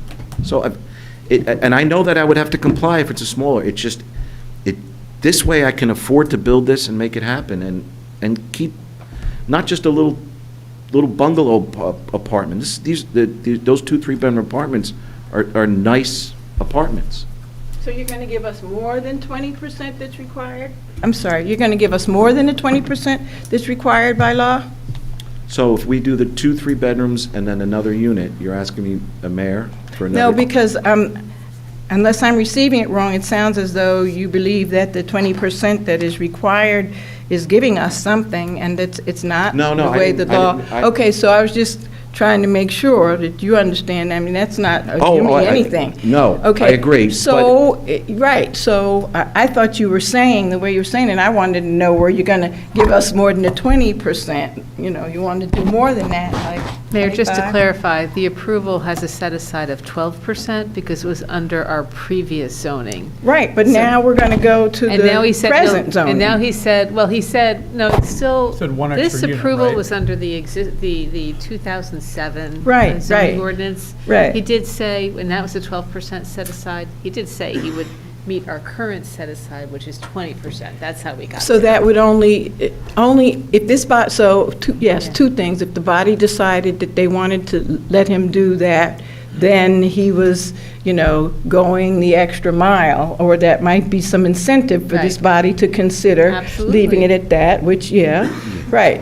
But the flip side of that is if this body looks at the fact that in May 2nd, 2021, Attorney Neese said the permit was closed, and then Yep. some other things happened, then They might look at it and say, okay, what permit you're closed, the zoning laws, today are so-and-so, and then, move accordingly in that So direction. if I understand what you're saying is, you see the benefit to going beyond the 20%, maybe to the 25%, which is what we require for anything that requires a use I'm variance. just saying, if they want to get a little point over there, you Yes. keep it score, at least give me 25. Okay, we do require a 25% set aside for anything that requires a use variance, just Yeah. for reference, that's, But, Is that 20 plus 25?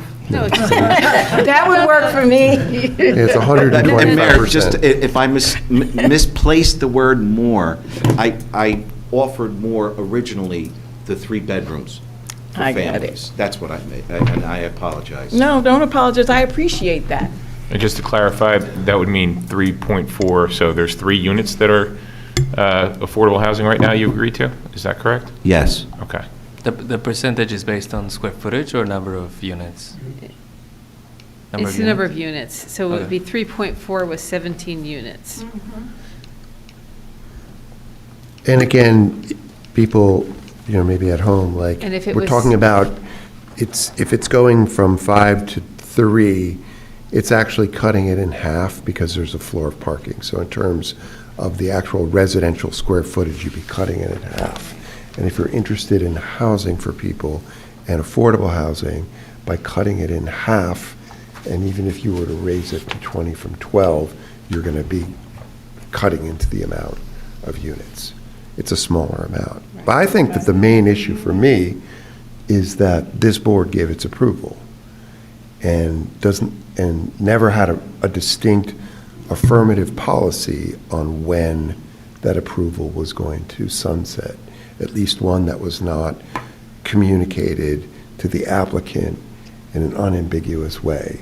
But there's still statutory questions about There's when statutory- variances expire and when they can be renewed. So there's, again, still discretion, which gives us the There is ability to discretion, balance but the interests. that's right. But the variances also could be not withdrawn, but in other words, what the variances that were asked for, which I suppose is the case usually, mostly involve parking, were not large. The main issue for me, again, is that if we leave permits open forever, as a matter of course, then this should model, roughly speaking, on that practice. But that's And- the permit issue, construction permit issue versus the variance issue are 2 separate and distinct Yeah, questions. but as a common sense practical thing, like to not say this is coming to the end, and then I do feel that this exchange where Mr. Coco comes back and says, we're doing something, and then all of a sudden it stops, doesn't feel particularly right. I mean, people, again, the board voted for this and didn't, you voted for it probably if you were on the board at that time. I mean, we voted for it, or this body voted for it, and it does feel like relitigating something on a technicality of a sort. But I don't know if it's a technicality considering the length of time that it took, and the fact that the public had spoken about what it sees and visions for that neighborhood. So I do have sympathies for the applicant and the expense associated with this. That is a check in the hardship column is a check in the applicant's column. But again, the length of time, the delay, and the public speaking is a check against. So I think we really have to kind of weigh those factors and come to a decision. Can I offer a thought? When in my practice as an architect, we come up with similar. Yeah. In practice, what I would expect to convince something like this to go through, we're talking about tunneling effects and things like that. I would expect a bit more of a technical resolution of the tunneling effects, like a wind analysis. I do recognize that's not what we're here to decide or not, but just as a thought, just understanding where the winds are coming from in the wintertime, how the difference between a 3-story building and a 5-story building, the effects on the ground floor because of the downdraft. It might be significant, it might not be significant. In order for me to decide, knowing that distinction would be relevant. And I also understand that granting this is a benefit versus the 3 stories, but there could be a benefit to the community if there's more affordable housing. There's additional things that this could offer potentially, but those need to be a bit more apparent to me than just the design from prior, just as a thought. So how sun shadow effects, 2, 3 versus 5, and is there any opening to thinking about the ground floor? Last time I was here, we talked about the uniqueness of Montclair and the design of Montclair, and what's really nice about Montclair is this pathways and retail moments that exist even in that downtown Montclair area. And if there could be more opportunity of that in the ground floor, even if it is a 5-story, could that be a possibility? And the context has changed, right? So it's one thing to see the building in itself surrounded by buildings, but really understanding the building situated in the current context is also, like, all of these, like, 3 aspects to me would inform this decision better. That's all I'm going to say. I agree. I agree I mean, too. it's easier, to be able to visualize. I can't follow up on that. Those are some good points, but I just want to go through the dates again. I'm looking at the zoning code, and Article 16, C3 Central Business Zone, it says added 6/21/2016 by the ordinance. So the C3 zone on this property was added even before the site plan approval was done on this property. Because Yep. the zoning that, for this property, was based on the time of application. Time of application, And okay. honestly, the application was in 2007. Okay. They kept amending it.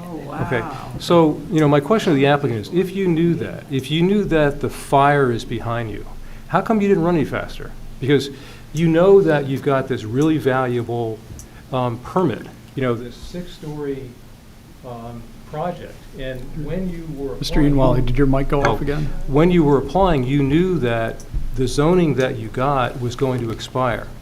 So I guess what I'm struggling with is, how come more wasn't done to really preserve your value?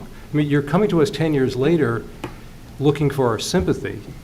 Looking The for financing, that was brought, I know, but I guess what I'm saying is that, what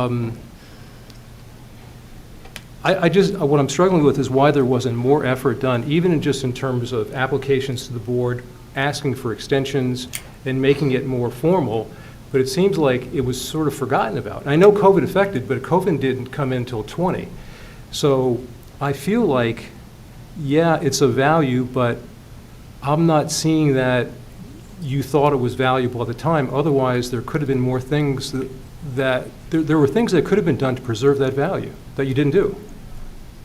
I've never been in that position where I had to either extend the variances.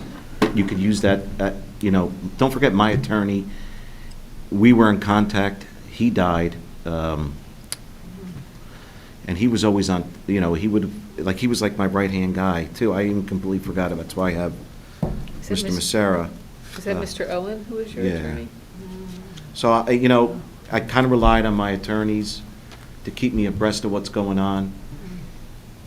Let me tell you, I would have continued it, and there's no other excuse. And then we ran into financing problems. I know the value of the property. It's been in our family since the 70s.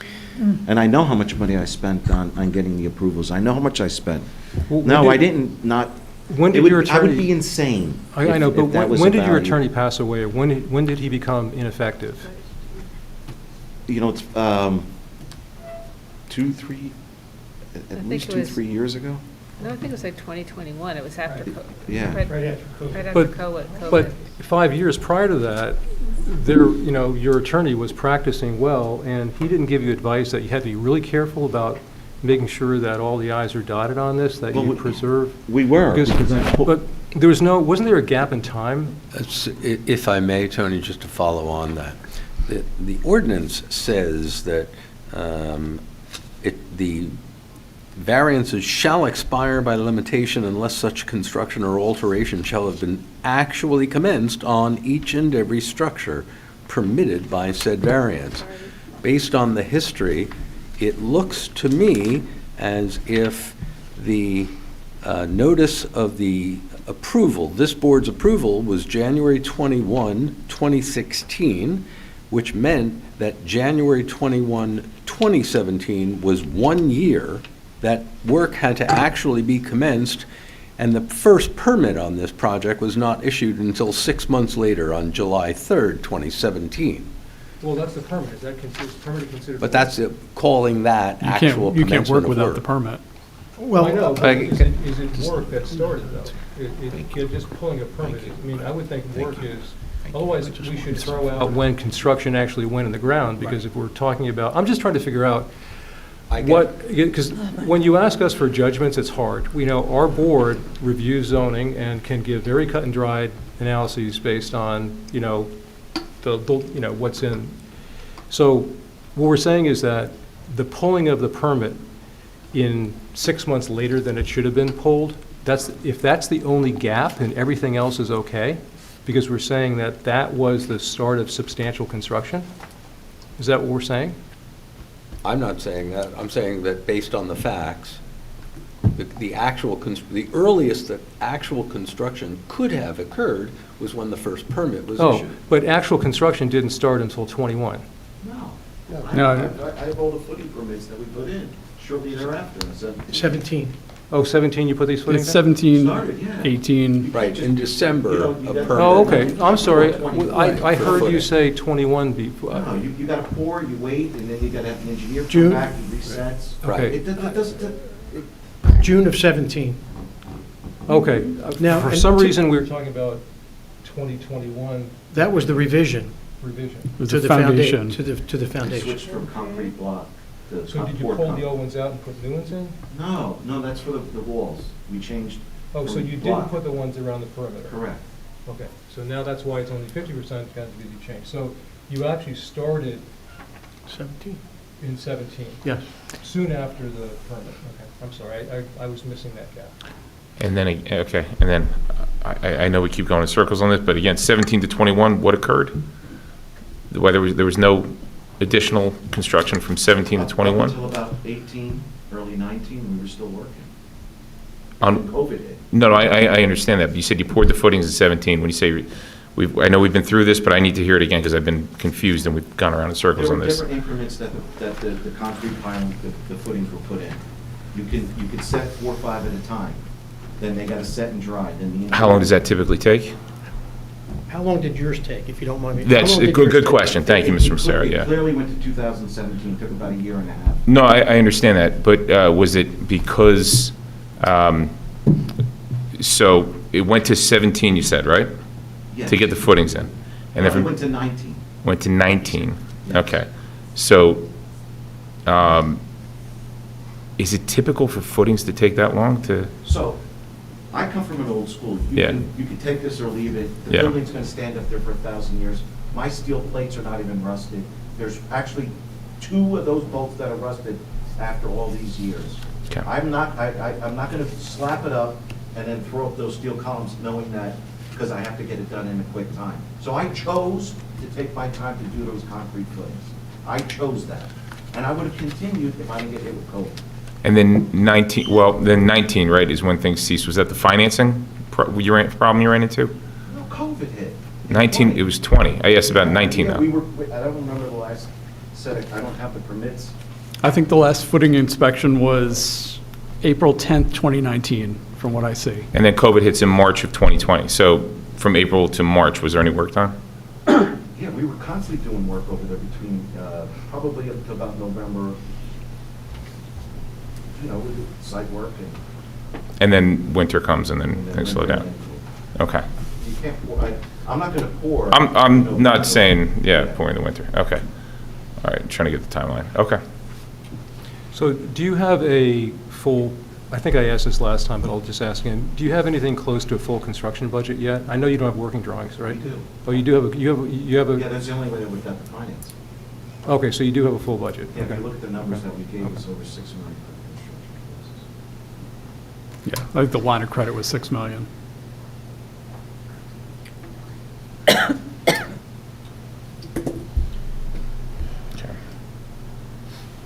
Other questions, thoughts? No, I see nothing, except Mr. Neese is back.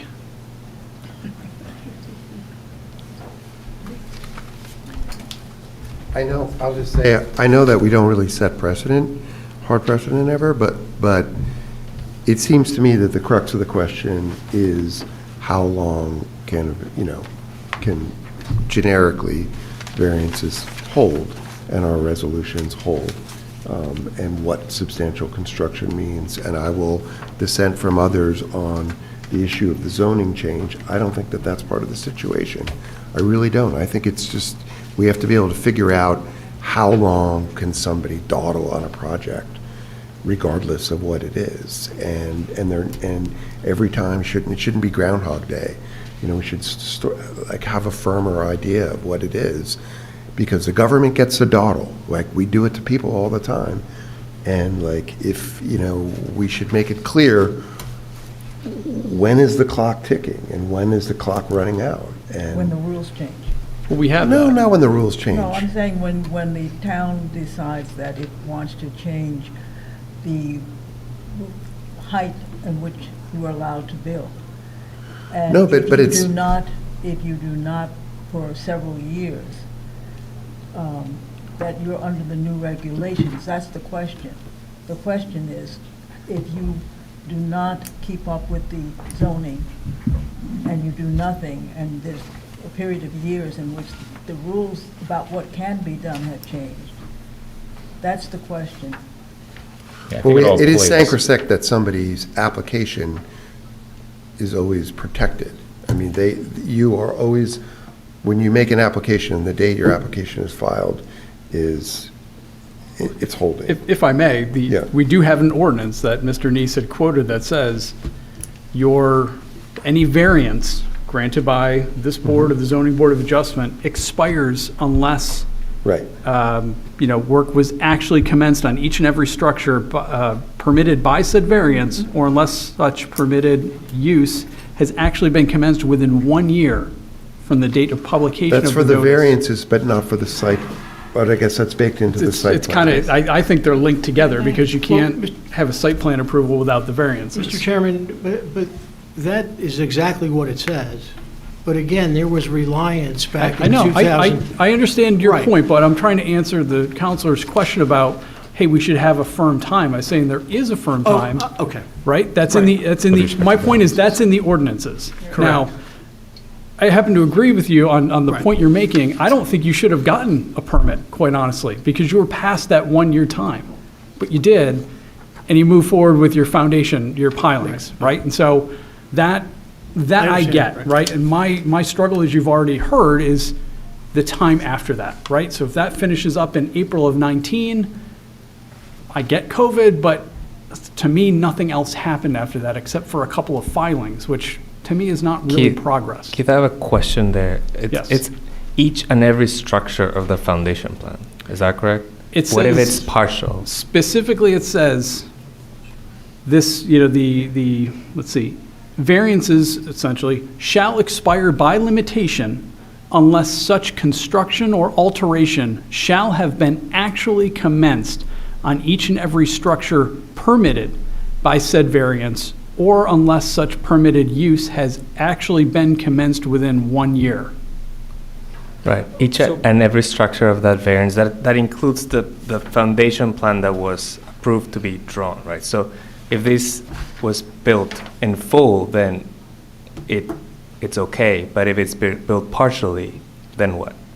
Well, it doesn't say that in the question that's been brought up is that it wasn't done within the year, right? But Mr. Becerra is arguing, yes, but we relied on the township's granting of the approval, and then we installed the foundation elements, in part or in whole. Right. It doesn't say anything about that. And there's only one structure, so I we're was only just gonna talking ask, about the commencement. There wasn't more than one structure that we didn't begin to work on because the plan only calls for one structure.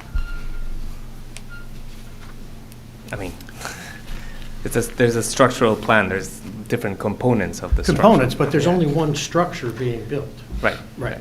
That's the definition of structure in the municipal land use law, which is different from the definition of structure in the building code. Right. And it would be impossible to do it within 1 year if you're saying every structure. Yeah. Because, you know, every component can't be a separate structure. Counsel, did I answer your, I was trying to answer your very exact question. I think that that's I just want hard rules. Right. Like, and that's a hard rule, and it's complicated by the fact that the building department extended you grace, fundamentally, not legally, morally, that gives you something, but it's still not legal. So the approval really ran out in 2017. And I mean, that's terrible, and I feel bad saying it, but it's compelling to me that that's what happened legally. So then I get all my money back from the permits, escrows? Is that what you're telling me? Because we're foundation looking, should be still good, is that it if that's the reasoning for your, if that's your reasoning, then I'm due my money back. I paid. We didn't get there yet, have we? No comment. We haven't got- No, that's a great, I mean, at least I get something out of it. I'm okay with that. No, I'm not, but it's better than nothing. Oh, well, clearly, maybe the township and you shared, both were doing something. There was so much sloppily. time. Well, like the mayor said, we haven't gotten there yet. I know. You know, in terms of- Right, he's like ready to pack up and go Right, I know. home. I'm not there yet. Okay. Well, I'd like to. We have I- a question. Yeah. Just a clarifying, back to the plans again. This is in our packet. This is what was presented to the planning board. It's stamped, received by the planning department September 22nd, 2016. And then in our packet this week, there are letters. There's a letter from Ira Smith, who made some suggestions about altering the facade. There's a memo from Janice to the planning board revisions committee, including Ira Smith, on January 25th, talking about the changes to the facade of the property. Then on February 16th, Janice's letter says to you that it confirms that the Planning Board Revisions Committee met on February 1st, 2017, and approved the revisions. So what we don't have is what the new facade looks like, and we were speaking about this building, but do you have a copy of what the new one? No, because we were going to follow the guidelines of IRA. Okay. We submitted the So- construction. Okay, so because I thought that maybe this is what was going to be built, so we don't really have a rendering of what is going to be built technically. If you read what IRA wrote, Has to do with the window lentils and metal grills. Well, his letter's 3 pages long. He made a lot of suggestions, but I guess my point is, we don't have a copy of the facade. I wouldn't want to do anything on this until I had a rendering of what, sort of maybe along the lines of some of your comments, that it would be nice to have a rendering of what the facade will look like, based on the revisions that were mandated by the review committee. We have we have a facade that it's the rendering before suggested changes were made. Right. Well, it sounds like that doesn't exist. The planning board reviewed it in 17. Yeah, there was a revisions committee.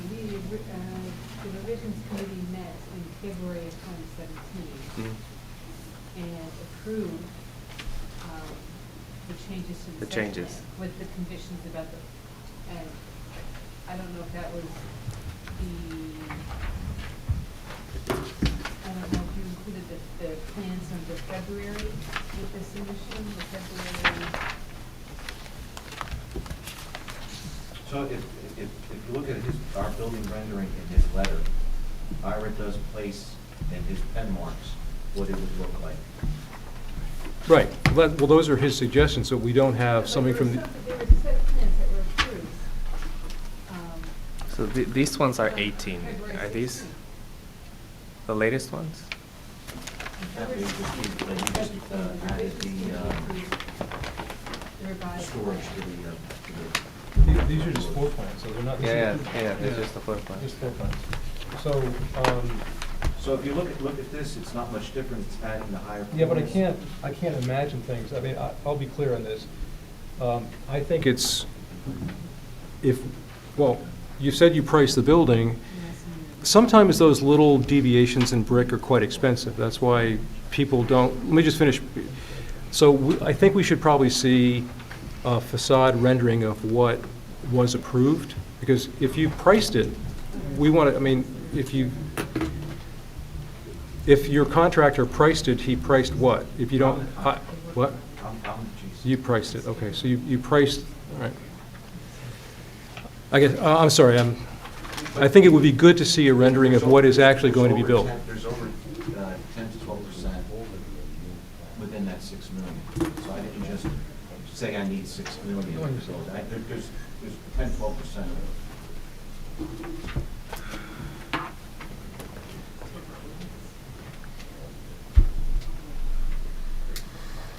But I'd like to bring this to a close. You know, we either need more information or we can make a decision at this point, because it's been almost 2 hours on this one, and we've got a lot of other business to handle tonight. So, is people need more information outside of what Mr. Ian Wally mentioned about a rendering? Yeah, and also I think knowing more, why don't you go ahead and. Studies for tunneling and whatnot. I don't know if they're gonna, I mean, Mr. Massera is shaking his head like Well, he's that, I not. mean, that's not, I don't think that's feasible at this point. I mean, we have the plan. I understand the question for something, but there is some, pen sketch. I think, the ultimate building, if the board does allow us to proceed, will look substantially like this, but Right. for, some minor changes to the windows and, but this is the rendering with some very minor changes. I think much of that letter that was 3 pages had to do with the site plan and not with the architectural. So, I think we do need to respectfully bring this to a head. I mean, I know, but the letter did talk about the character of the building and the box and the envelope at the beginning of the letter, the character of the building. I remember specifically reading that. Not that, and again, I would like to see this continue. I think it'll be good for the town. I want to clarify, like, I would like to see more studies, but that's perhaps not what we're entitled to request at this point. My question to us is if we give them, okay, then it would be built as permitted and with no additional changes. As approved, except for he's gonna add an extra affordable unit. Right. Okay, just clarifying that. Right, that's what the applicant has come forth and said, is that, no, I would build it as was approved by this body and as revised by the revisions committee, I believe was the Correct. timeline, plus now one additional unit will be affordable, is what they're proposing to build, or what they would build.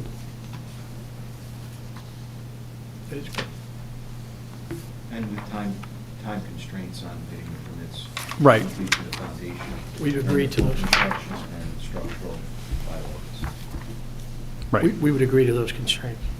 Wait, would you do the 25% that Ms. Talley mentioned, affordable housing? Just for the record, that would mean you'd be required to provide 4 affordable units. Financing would be impossible. We squeezed it out now. Okay. So it's, what, One 3.4 additional. units is what I heard? 3.4, yeah, so So it'd one be additional. 3 built plus fractional Yes, payment? You build 3 and you pay 4/10 of the cost of the additional unit. And is that at the current rate or the past rate? Have No, we would changed our apply the rate? current rate, which is, Current rate. we don't go back in time on that. That's Well, I the didn't know- affordable housing ordinance. Okay. That'd be,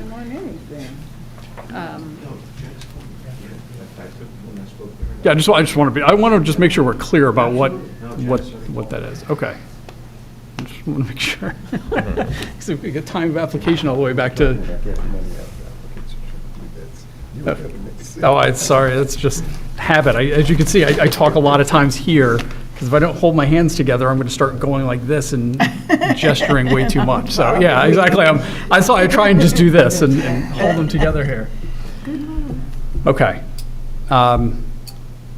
As much as I love this building, and I think it looks great, I still struggle with the fact that nothing has happened since 2019, in my opinion. And like, I appreciate that, you know, there were some missteps on perhaps both sides in the very beginning around the 2017 timeframe. Like I said, I don't think you should have been issued a permit, but you got issued a permit. You installed foundations. You know, I think you got started on this, and then I just don't see that really much has happened after that. And that's where I have a sticking point, trying to balance out, you know, the concerns here. And I definitely give you credit for coming through COVID twice in the hospital. I think that's, you know, great. And that certainly counts towards some of the delay. But I personally, when I'm balancing, you know, your property, the approvals versus, you know, what the zone changed to, and that this to me would be an impairment of the zone plan, like that, I tend to come out more heavily on the community at this point, given all the other things that we've talked about. For me, I would move that we do not extend this approval Second? based on those reasons. Second? Do you want me to read the roll call, or? I think you should read the roll call. Okay. So a vote in favor of this motion would be to deny moving forward, just so everyone's clear. Is there any discussion after the motion? I could. If board members would like to. Yeah. Well, I mean, normally, procedure Yeah. would be to ask for discussion, and if there's no discussion, then to close. We don't normally do that. Okay. Usually with this board motion, if somebody has a I just comment. wanted somebody else to try to disagree with you, that's No, all. I understand. To be honest with you. But I also feel like we've heard, Okay. I think there are people disagreeing with me, and I respect their opinions, but if somebody wishes to be You heard. have heard other applications. I've sat on them for the last several months that I've been back and forth, well, not several, the last 2, 3 board meetings. People are having a hard time even now to get financing. They've asked you for extensions. Mhm. It's not because I didn't want to build this thing. I understand Chairperson. that. And you're asking me why the delay. There was nobody lending, okay? It dried up, like overnight, in the beginning of '22. So I had health to consider. I'm just asking you to reconsider, because I I'm understand. going to be honest with you, this building, it's better than, 1,000 times better than what's there.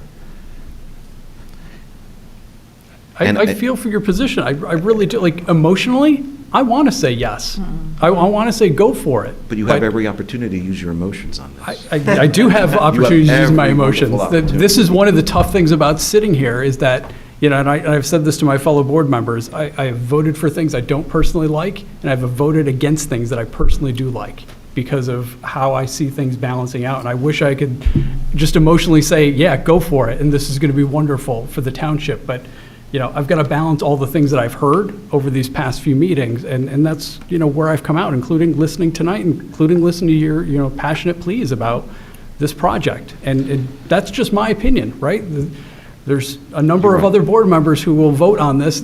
Everybody may disagree with me, and that's okay. I'm giving you what my opinion is, based on balancing all of these equities.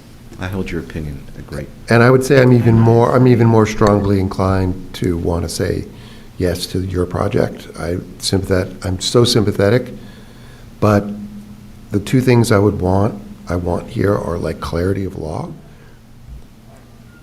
And clarity of law is January 21st, 2017. That's the one piece of hard red letter law that we have, was that, you know, it ran out then. And the second thing is just the common sense. Either you're going to have clear law or a very compelling common sense argument. And common sense, after 10 years, when we've had zoning changes, militates against it. But my heart is in the other direction. So I'm with the chair. It's a very hard vote. Yeah, I agree. It's not easy. I'm having difficulty with substantial construction. I don't feel that, I know it's not a specifically defined term. So even if there was that 6-month gap, we can call the footings the footings, although, also, back to what it says shall have started on every structure. I think my interpretation of that is if there's multiple buildings that should have started, I think they would want each building to have been started, but there's one building here. But I think that 50% of the pilings, to support the foundation isn't substantial. They're 100% of the pilings, 50% of the foundation. Foundation. Or 50% of the foundation, and then with that gap, of 10 years is hard. So you're voting no? I would be voting with Keith. Well, I think we should call the roll, Yeah. just to be Yeah. clear, unless anybody else has any Yeah. Okay. final things, but let's call the roll. All right, Mayor Baskerville. I'm voting no. Wait, Well, I'm voting yes to the I'm motion. voting. Yeah. My with the- motion was I second your to, motion, so I'm Yeah. voting yes. you're voting yes. It Okay. would be a vote of yes or aye would be to not continue this. Council- I'm voting yes. Counselor D'Amato. Yes, unfortunately. Yes. Vice Chair Graham. I agree with what's been said. This is a very difficult vote, but I'm voting yes with the chair. Mr. Ian Wally. Yes. Ms. Willis. I'm voting yes. I feel that a project that is very viable could be done with just less, in accordance with the height. I think that it is possible to continue with the project, but just conform to the required height. Therefore, I'm voting yes, that we should Mr. vote in the interest of the community. Mr. Orbea. I'm voting yes as well. I feel the struggle, but agree with Keith And and the Chair rest. Brodock. Yes. Thank you. That said, I hope you come back with a different building. I know you said you're No, not, but I I like, appreciate that. I like what you've done, and No. I think you could do something great here, and just, again, for all the reasons. I thank you. You're welcome. Thank you, Mr. Thank you. Thank you, Thank you Mr. Sarah. very much. Thank you. Okay, like I said, we've got a lot to get to, but let's take a 10-minute break. We will hear Night Owl, 516 Bloomfield Avenue next, and then we've got some other board business to handle after that. So, 10-minute break.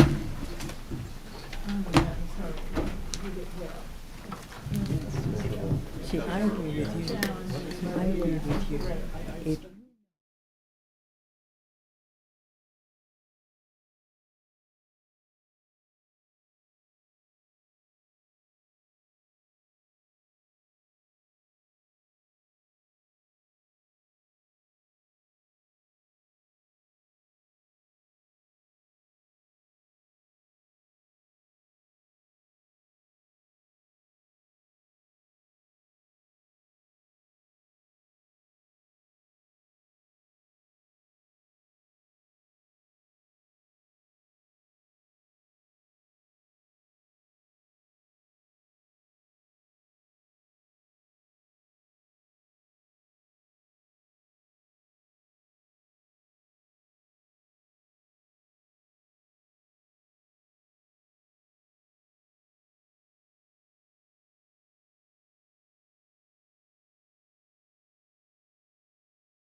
Thank you. Ms. Talley, we back on? We will be in a second. Okay.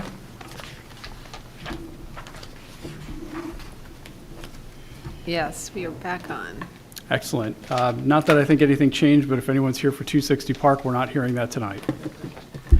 Next up, application 2950-516 Bloomfield Avenue, Night Owl LLC.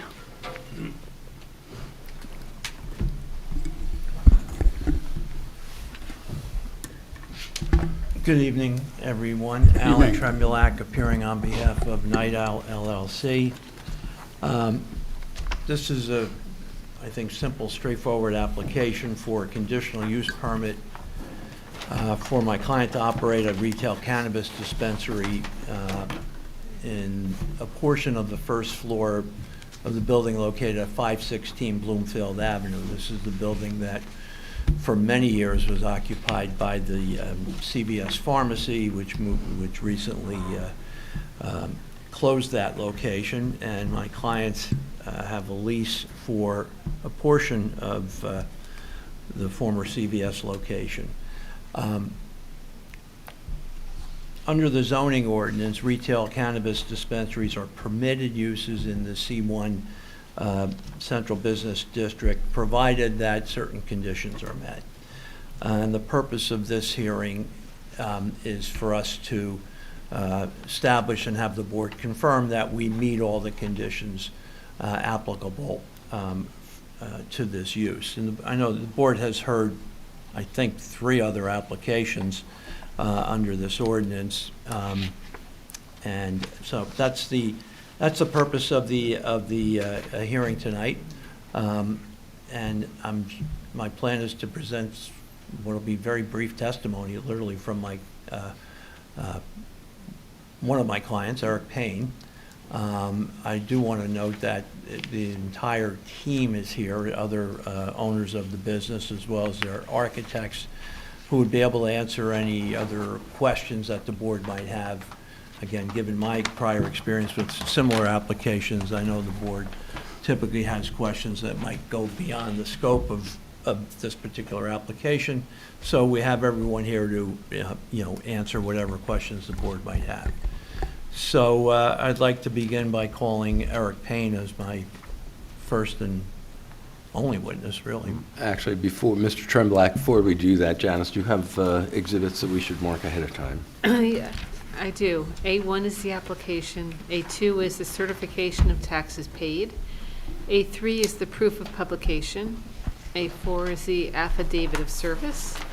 A5 are the architectural drawings prepared by T. Laporta Architects, PC dated August 19th, 2025. And A6 is the planning report dated December 2nd, 2025. Okay. Just where you And standing, no less. Hey, I appreciate that. Sir, do you solemnly swear or affirm the testimony you're about to give will be the truth, the whole truth, and nothing but the truth? I do. Using that microphone, would you please state your full name and business affiliation for the record? My name is Eric Payne. I'm with Night Owl Dispensary, Night Owl LLC Dispensary. Eric, you're a resident of the town of Montclair? Yes, I am. Okay. And are you one of the owners of Night Owl LLC? Yes. Okay. And did Night Owl apply to the town and receive from the town a license to operate a retail cannabis dispensary in Yes, we Montclair? did. Okay. And you've also in the process of obtaining a state license, or you already have the state license in In the place as process of well? obtaining the state license. All right. And you're proposing to operate the dispensary from the first floor of the building at 516 Bloomfield Avenue, correct? Yes, that's correct. All right. And does Night Owl LLC have a lease with the property owner for that space? Yes, we do. And it's a portion of the space that was formerly occupied by the CVS, right? Yes. Okay. And you intend to operate this business at any other location other than 516 Bloomfield Avenue? No. Okay, you're not going to be operating out of a motor vehicle or No, a no. mobile van of any kind, and not operating from anyone's home? No. Correct? No. And you submitted with the application, in addition to architect's plans for the space, a map which demonstrates that there are no schools or licensed childcare centers within 250 feet of the entrance to your space. Is that correct? That's correct. And your company previously appeared before the Historic Preservation Commission, correct? Yes, we did. Along with the owner of the property? Yes. And at that time, the plans for the facade renovations and signage were reviewed and approved by the HPC? Is Yes, that correct? Okay.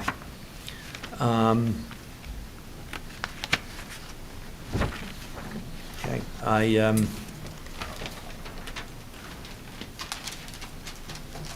I don't have any further questions. It's really established what we need to establish. I think Janice's memo was also confirmed, actually, that we meet the requirements for a conditional use.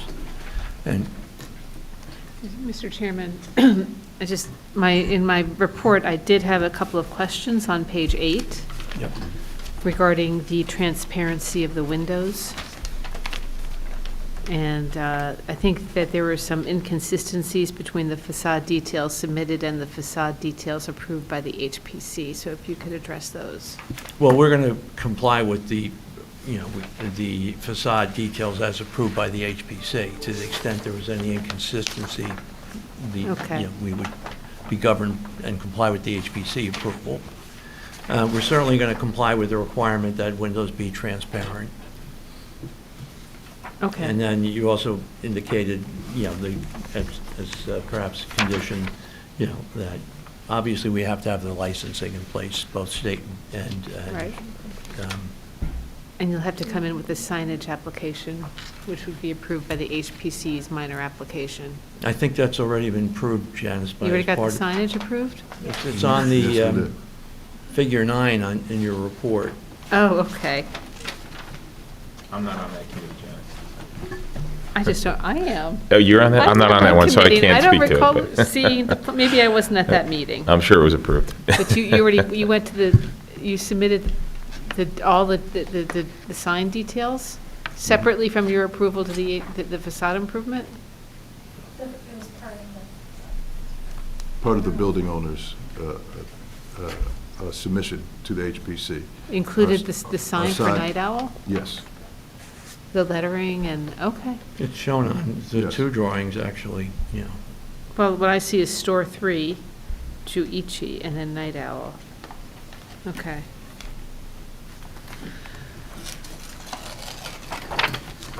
But if that's not sufficient for some reason, they Well, would have to. usually our sign, Store 3. the signs, it's the sign company that actually comes up with not just this looks like a master signage plan. We usually get the details from the sign company that fabricates the sign, and that's what gets approved by the HPC separately. So this looks to me more like a master signage plan, although I can't even read Well, the if- text here. To the extent there hasn't already been a review and approval, we obviously agree to comply Okay, with that's the, fine. we're not asking for any variances with respect to the sign, and we certainly acknowledge that the signage would be subject to HPC approval if it hasn't already been approved. Okay. And we'll present the sign to the HPC. Yeah. for approval, It's a pretty simple process. There's no, it's a subcommittee. yeah. Okay. Okay. So, we're in agreement with all of your conditions, recommended conditions of approval. And you don't have any consumption planned at this point, unless and until the state allows such, and you get a permit for such? So we have no plans for consumption at this. No plans for consumption? Okay. Sorry. Okay. Well, we should get you on the right, swear, if, I don't think Montclair allows it. well, I was gonna say, that's why I said unless and Montclair has- until right. it's permitted by Right. both the township and the Yeah. state. Right. So I just, because I'm reading Ms. Talley's memo, and it says, the area may not be used for cannabis consumption. I'm not asking you to say we're never gonna do that. I'm just asking unless and until there's a Right. permit that's allowed, but at this point, you acknowledge you can't have We consumption can't unless have that, permitted. and we have no plans to, unless until the town, and then that's the consideration we would have. Right, there's a lot of other factors that Right, go into that, and exactly. I'd rather not get into that tonight of Right. details of, you know, Exactly. any sort of HVAC modifications. I don't want to go there, but you'd have to go there if you go down that road. Yeah. And this property looks like it's one, is it one lot over from South Park Street? Is that accurate? Yes. Okay. I'll assume that's sufficiently near South Park Street intersection. Right. I mean, at least it makes sense in my mind.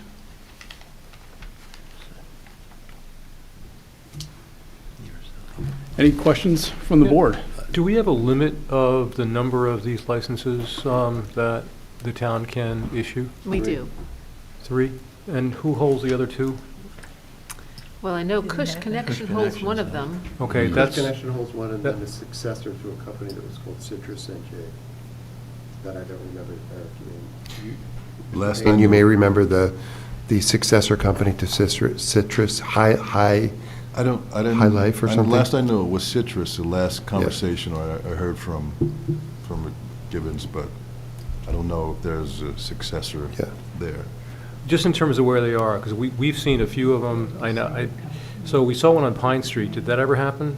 That's a manufacturing and cultivation Didn't they facility. apply for retail as well? Or they No, just- okay. they're in the process of Okay. potentially applying for a packaging. manufacturing Oh, packaging, license, and we are currently on the council. And Cush we saw, right, that's going to Right, happen. Cush you So there'll be one there. approved. And did we look on one on Walnuts, on Valley Road? Valley. That's Cush, or there's, well, Yeah. first of all, Cush relocated to Bloomfield. Ah, We did okay. approve another one on Valley Road, but they never, I forgot the name of that one, and they never proceeded. Moody Day. Moody Day. Yes. Okay, so now with Cush and this, there'll be 2, right? That actually open? Well, No, a few open. there's another license holder that has a lease on the former Dunkin' Donuts, which is catty corner from Midland Avenue. So they're all going to be on Bloomfield Avenue? Yes. All the stores? And they are within 600 yards of each other. Something like that. Marijuana Alley, so right down the, are you concerned about that? I'm just saying, I mean, they're all, you know, because we had the other place, the medicinal place, they were going to do a store, right, but they didn't. Ascend. Ascend. yeah. Ascend, They what were happened to there. them? They left. They Yeah, left. Ascend had a license, and then they left. They fought hard to get opened, and then they left not long after opening, really.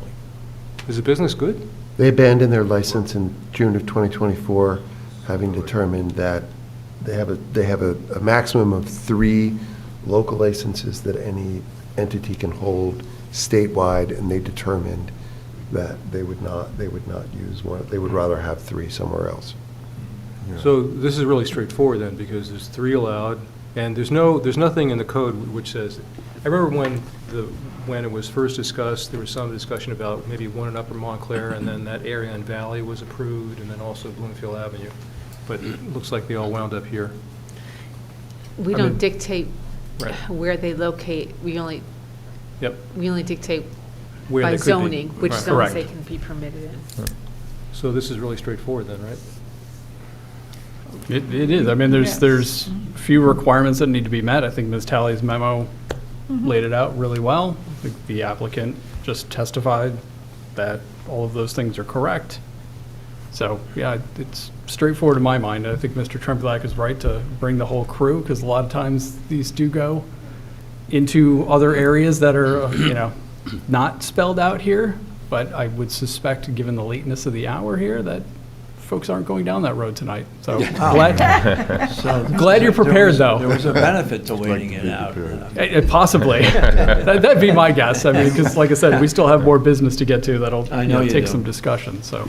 Yeah, because this is just a use variance. We don't have to talk about the It's operations of conditional it use. at all. We don't right? have to. I Yeah. mean, if you want to, It's not a it's use our variance, it's prerogative, just a but it's a conditional conditional use. Conditional use, sorry, not a use variance. My apologies, just a conditional use. There's Yeah. no variances, yeah. Are there any other questions from the board? I actually have one. Yes. Mr. Payne, what is your relationship to the LLC Night Owl? Are you a managing member, or I'm officer? A managing member and a partner. Any other questions from the board? Any questions from the public of this witness about his testimony tonight? I suspect it's mostly everybody from the team, but I'm obligated to ask in case there are people that aren't, because I don't know who everybody is. So I don't see any, I don't see anybody. Is anybody, you don't have any more witnesses, right, Mr. Tremblay? No, that completes Does any, our case. does any member of the public want to make a comment about this application, either positive or negative? I don't see anybody jumping up. I would note one thing, which is that the scope of work on this says that it's in Lodi, New Jersey. I saw that too. It's just, it seemed like a copy error issue. It's on the cover sheet. Oops. That'll be changed. I thought it was on one other place, too. Yeah, I caught it on the cover sheet, and I think on another plan, I saw it as well. Right. That'll be corrected. I assume you don't want to make any other further statements? Submit. Fabulous. Fantastic. And But we so look forward to your closing statements, Mr. Tremblay, you know? he also Well, recognizes the I'll late hour. I'll have one for you in 2 weeks. Well, in that case, given the testimony tonight, I would move to approve this conditional use application With conditions. with the conditions that, The HPC. oh yeah, that we, well, with the conditions that we Windows. talked about. Present when the we- signage to the HPC. Correct. Yes. Signage would be presented to And HPC. yeah, You the confirm. The plans, the facade, the architectural drawings need to be amended to match what was approved by the HPC, but that's, yeah. Yeah. great. I have one, What I do have we one see question. when you're Yeah. walking down the street in the windows? There's Yeah. going to be a waiting room, so you will have, and the windows will be transparent, but you'll be looking into the waiting room. Is that, okay, so that's okay. I remember we were talking about something, the walkability. You don't have to have walkability in that particular area, because I remember when other people wanted to have, looking into waiting rooms or whatever, of a medical office and other things, they were not granted that because they had to do Right. something to make it Well, more walkable. Well, what we have, what our code requires is that the windows be transparent so you can see in. We don't dictate exactly what takes place in there.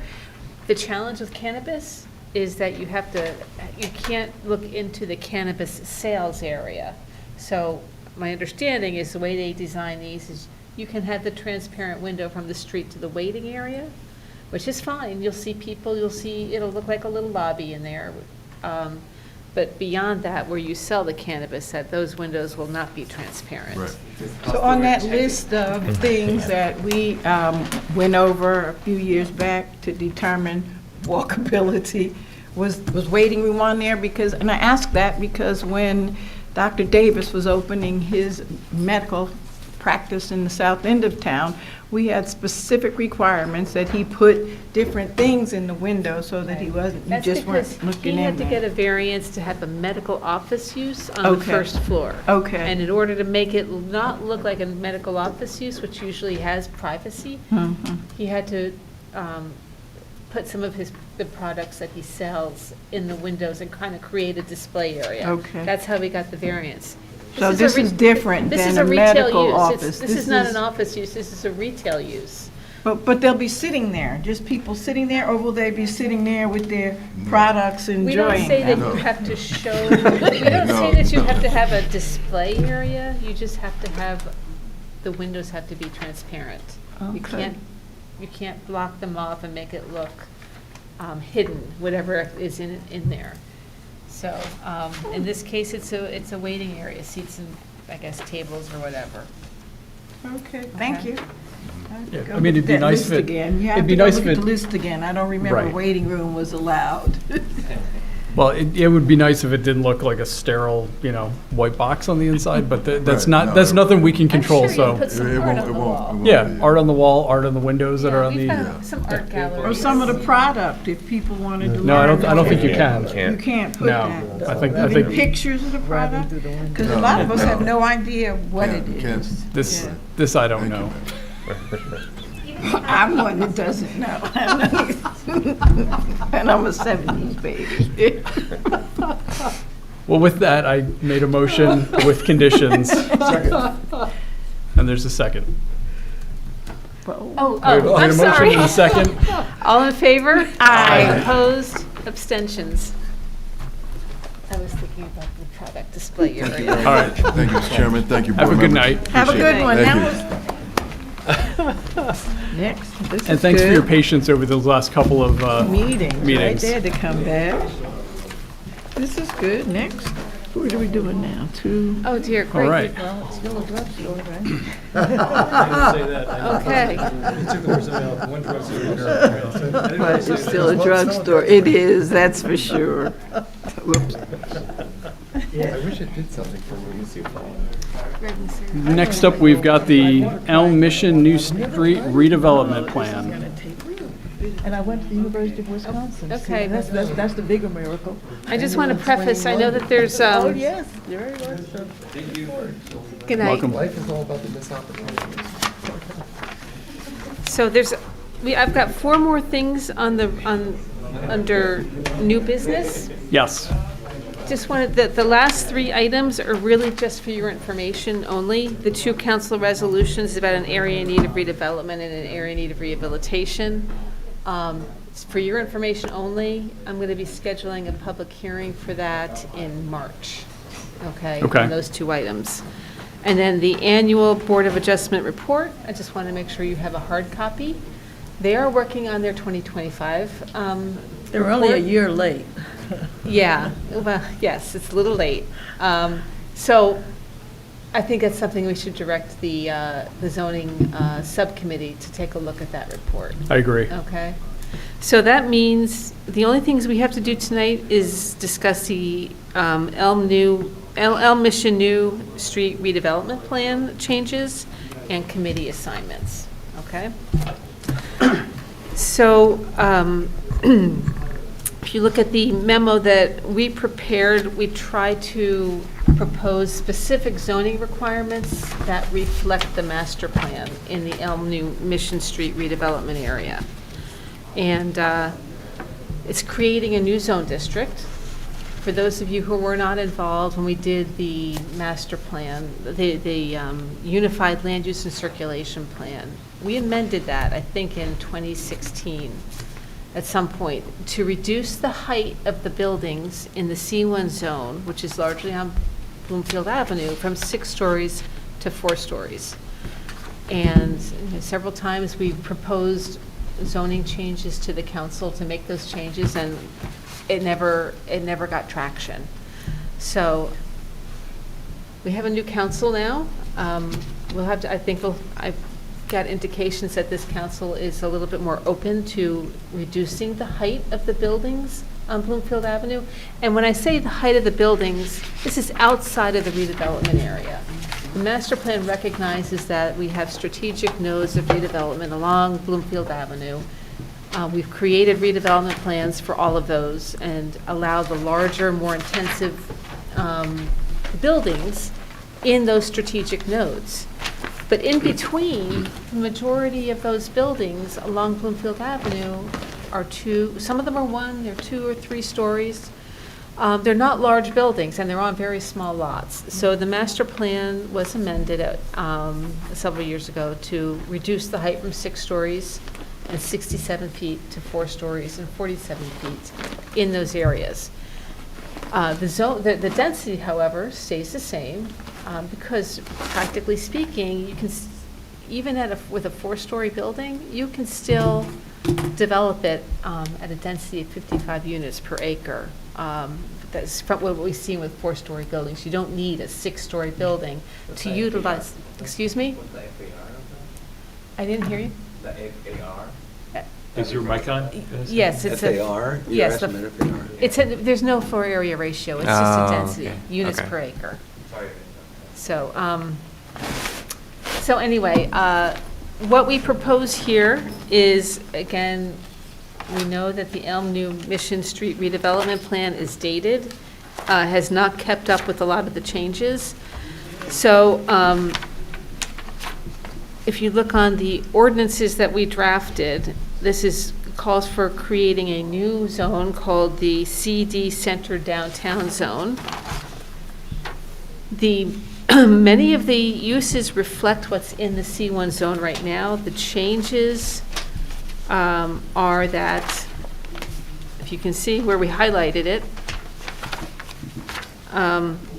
I'll go through some of them. Number one is we recommend not permitting parking decks as a permitted principal use in this area. I don't think we need parking decks. We have them as accessory uses in our redevelopment areas. What we would like to see is you can have a parking deck if it's part of an existing building or integrated into an existing building, but a commercial parking deck we don't think is appropriate and would recommend that that be eliminated as a principal use in this area. We made a couple of other changes. The maximum density of 55 units per acre we applied that for assisted living facilities. We reduced the height of the assisted living facility from 6 stories to 4 stories, just to match what we're proposing for this zone district.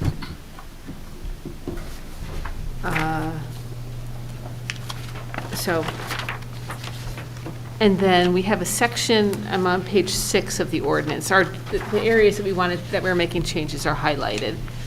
The density standards for principal structures. And again, matching what the redevelopment plan says.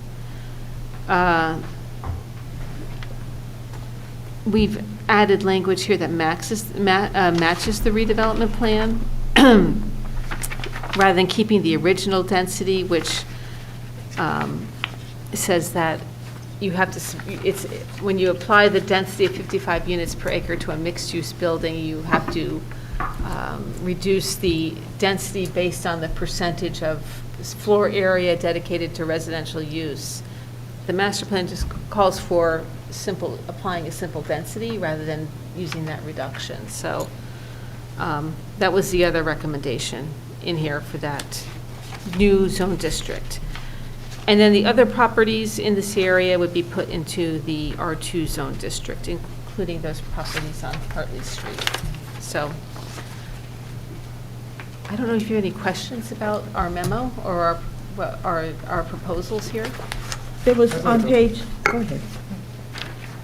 On page 6, where you're talking about the density, your first bullets, they talk about that if it's a large lot, that there's a maximum density, but you're saying that there should be no maximum density for lots under 20,000 square feet. And I have difficulty understanding what that means, because if you say there is no regulation, that presumes that a person could come with even 80, or as big as much as the one that is 20, that's very large. So I'm thinking that perhaps that we would want to set some sort of maximum for a smaller lot, and if somebody had a great idea, then we could do a variance. But I'm uncomfortable with the idea that there would be no density stated for lots under 20,000. Presumably they could come for 55 units if they wanted to. We could just take that out and just keep the density, 55 units per acre across the board. I don't feel strongly either way. I just feel that somebody's going to come in and say, we want so many, and we'll have no rule to say they can't. I think, well, the height's going to keep it in, but it's probably okay just to take it out, because it's going to. If somebody wants it more dense, Yeah, they can because you'll come have to one based on zoning board, density right? and one Yeah, based on height. so let's just get rid of item number 2. Yeah, if somebody's got a really great idea for why they should have 70 dwelling units per acre, great. They'll Still have a be height putting in micro units. Right. That's still micro units. Yes, we've had those applications for micro units. We have. Yeah. Yep. Well, at least we'd have something that we could judge and say, oh, that's a good idea. Correct. As opposed to them just saying, well, you said there's no limit, Right. I have no problem in fact, Right. I agree Well, I with- think that's fine. I think this is fine. I think it makes sense. I've got a couple of just like bigger picture thoughts. I'm not sure if this is really going to get anything done, because it's pretty similar to the last one, and the main thing is parking. And also, before I say that, you still have purple. You have this. We still have C1 even further down Bloomfield Avenue. So this doesn't really, you're limiting these properties to be 4 stories, but right down the street they could be 6. So it seems a little unfair. I'm hoping that this is, we're right, you're good point. We're just trying to address the underlying zoning for the Elm New Mission. I'm hoping that once we do this, we'll convince the council to apply this new zone district to the other areas in the C1 zone. Right now, we're just trying to Get rid of the redevelopment. to do it for the redevelopment area. Just the redevelopment area. Yeah, Okay, and I well- agree, there may be we may need to tweak the parking. Yeah. But we can do that as a next step. Right. But Well, right- here's my issue with Bloomfield Avenue, and when Karen and I came over, we drove down Bloomfield Avenue, and I said, I want to go down Bloomfield Avenue. We have never built an as-of-right building in the C1 district, ever, I think. They've all been in redevelopment plans. Why? Because you can't do the parking. And then in 2021, we removed, when the storage building on Gates was converted to office, everyone threw a hissy fit Yeah. and took out the one thing that created a viable downtown in the 80s was that if you change the use of a building in the C1 or add 15%, don't worry about the parking, because Right. these buildings pre-existed any parking. So the rub here is that, we've got, okay, we lower the zone and whatnot, but I don't think that you can physically build these buildings without structured parking, and it's just going to sit there. So, there's sort of a fundamental thing. Either we preserve the Bloomfield Avenue for what it is and say, get rid of that ordinance that killed the adaptive reuse concept. So, Well, Tony, is there a happy medium on that one? Because that Gates project was, the parking variance was egregious, right? It was like 80 spots. wasn't a and they had variance, it was like, allowed. Well, no, it was allowed, right, but that's why, but if they had needed to do the parking, they would have needed like 80 spots for that place or something. Okay, so then what would happen to that building? So I don't know, but what I'm saying is there, So now you've got a building no one's complaining about. I'm not and arguing. It's a nice office building that, I'm not arguing with it. I'm just wondering if there's a happy medium that where we can preserve at least some. That seemed to me, sometimes bad facts make bad law, right? So that was bad facts, right? They came in and again, they would have required almost 100 spaces, 80 spaces, right? And they required 0 at the end of the day. So there's got to be some kind of control and protection, right, when it comes to adaptive reuse, right? well, that building, that was an industrial building, not the most interesting, it was a storage building. Storage, right? Yeah. Trucks coming in and out, and now there's a rateable, which is, I guarantee is valued a lot higher than what was there. It's a benefit to the town. No one's, there's a lot of folks that, I don't know, I'm not making excuses, but that was a way, and I think the ordinance worked well. We had this outdated building which no longer served its purpose, and it was adapted for office. And I think that if we required structured parking for all that, it would never be done. You could never afford to build an office building and create that space now. So it would be sitting there. If it was retail, apologies. If it was apartments, yes. Do you think it could have been, they could have met the parking requirements? Well, the parking would be lower, but Yeah. that building occupied pretty much the entire site, right? No, I I guess thought there it was had side a lot area. in the back, right? There was a side area, there's something in the back, I There's thought, no parking. There's no parking there? There's no parking, because Okay. you couldn't Yeah. get back there, so. But that would Well, I guess- require a less Every- egregious variance, But- right? But the demand for parking Yeah. is during the day, Yeah, and, would balance out. Yeah. So, for example, if you have apartments that are going to be built at Lackawanna, a lot of those will be vacant. Anyone Yeah. who has office, and we built a new Midtown deck, we built lots of parking where in the middle of the day, it's dead, and we fill them up with permits for night parking. So we've kind of subsidized the rental housing to a certain extent with these parking decks, because they're not really being used as much for the retail shoppers, which was kind of the original intention. I think we don't have all the numbers on parking, but there's a lot of permit spaces in those lots that we're not getting a lot of money for. So I guess my feeling is that, I'm also, by requiring the parking for this new zone, other than where the Firestone car repair shop is on the corner and those parcels, that's a bigger parcel. Maybe you could kind of squeeze something in. But it also says that the parking has to come from a side street or something. Well, I So thought that- they presented something at some point, didn't they? That Firestone there, or am I thinking of a different lot? Across the street. Across there's- the street. door. It was next door? I It was think next so. door, yeah. Yeah, I'm so, thinking of the same I don't lot. know if there's an Yeah. answer, but, you know, But maybe we can talk and figure out a compromise, something. because it's almost like, why lower the height when nothing has ever been done? No one's ever built a six-story building on Bloomfield Avenue as of right, based on the zone, That's that the I can think argument of. that the council, every time we've gone to the council to reduce the building height from 6 stories to 4 stories, you're like, why are you going to do that, Janice? Nobody builds a 6-story building anyway. But you know what? At some point, somebody may. Someone will figure it Well, out. that lot across the street from Lackawanna Plaza was where they were trying to put in, I think it was 5 or 6, right? Weren't they at one point? And they couldn't quite park it, but I think they got an approval, if I recall. But they just walked away from the project. So it's not like it's impossible. Well, they Is did, it 10 they Elm did Street? like I think it was 10 Elm, I They think. got approval, I think they're trying to sell it. They're trying to sell it, That's still okay. Where the active. carpet Okay. place was? No, it's, Next door. But that's a 4-story building. was it 4-story? Yeah. Okay, You it can was? build- You can, at 55 units per acre, you can build it in a 4-story building. Okay.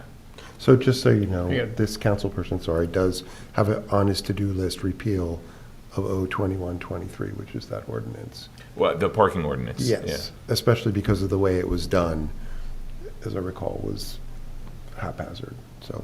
So what is it now? I'm just curious. What is it that you wanted to do with that? It's the idea that if you have a commercial building and you change its use, that previous commercial operation just functioned without dedicated parking, that once you changed its use, you would all of a sudden need new parking. So you were trapping businesses in a use that didn't make any more sense for them, because if they changed it, if you went from being an ice cream parlor to being An office. whatever it was, some other thing, or vice versa, then you would have to restart the whole process again, and you would be burdened with a need for parking, which is, you just can't even get. And but what we've found is, if somebody wants to make minor changes to their, Yes. to their spaces, and I think we have a couple of applications coming to the planning board where they're coming for, they have a variance for 1 parking space, and that's triggering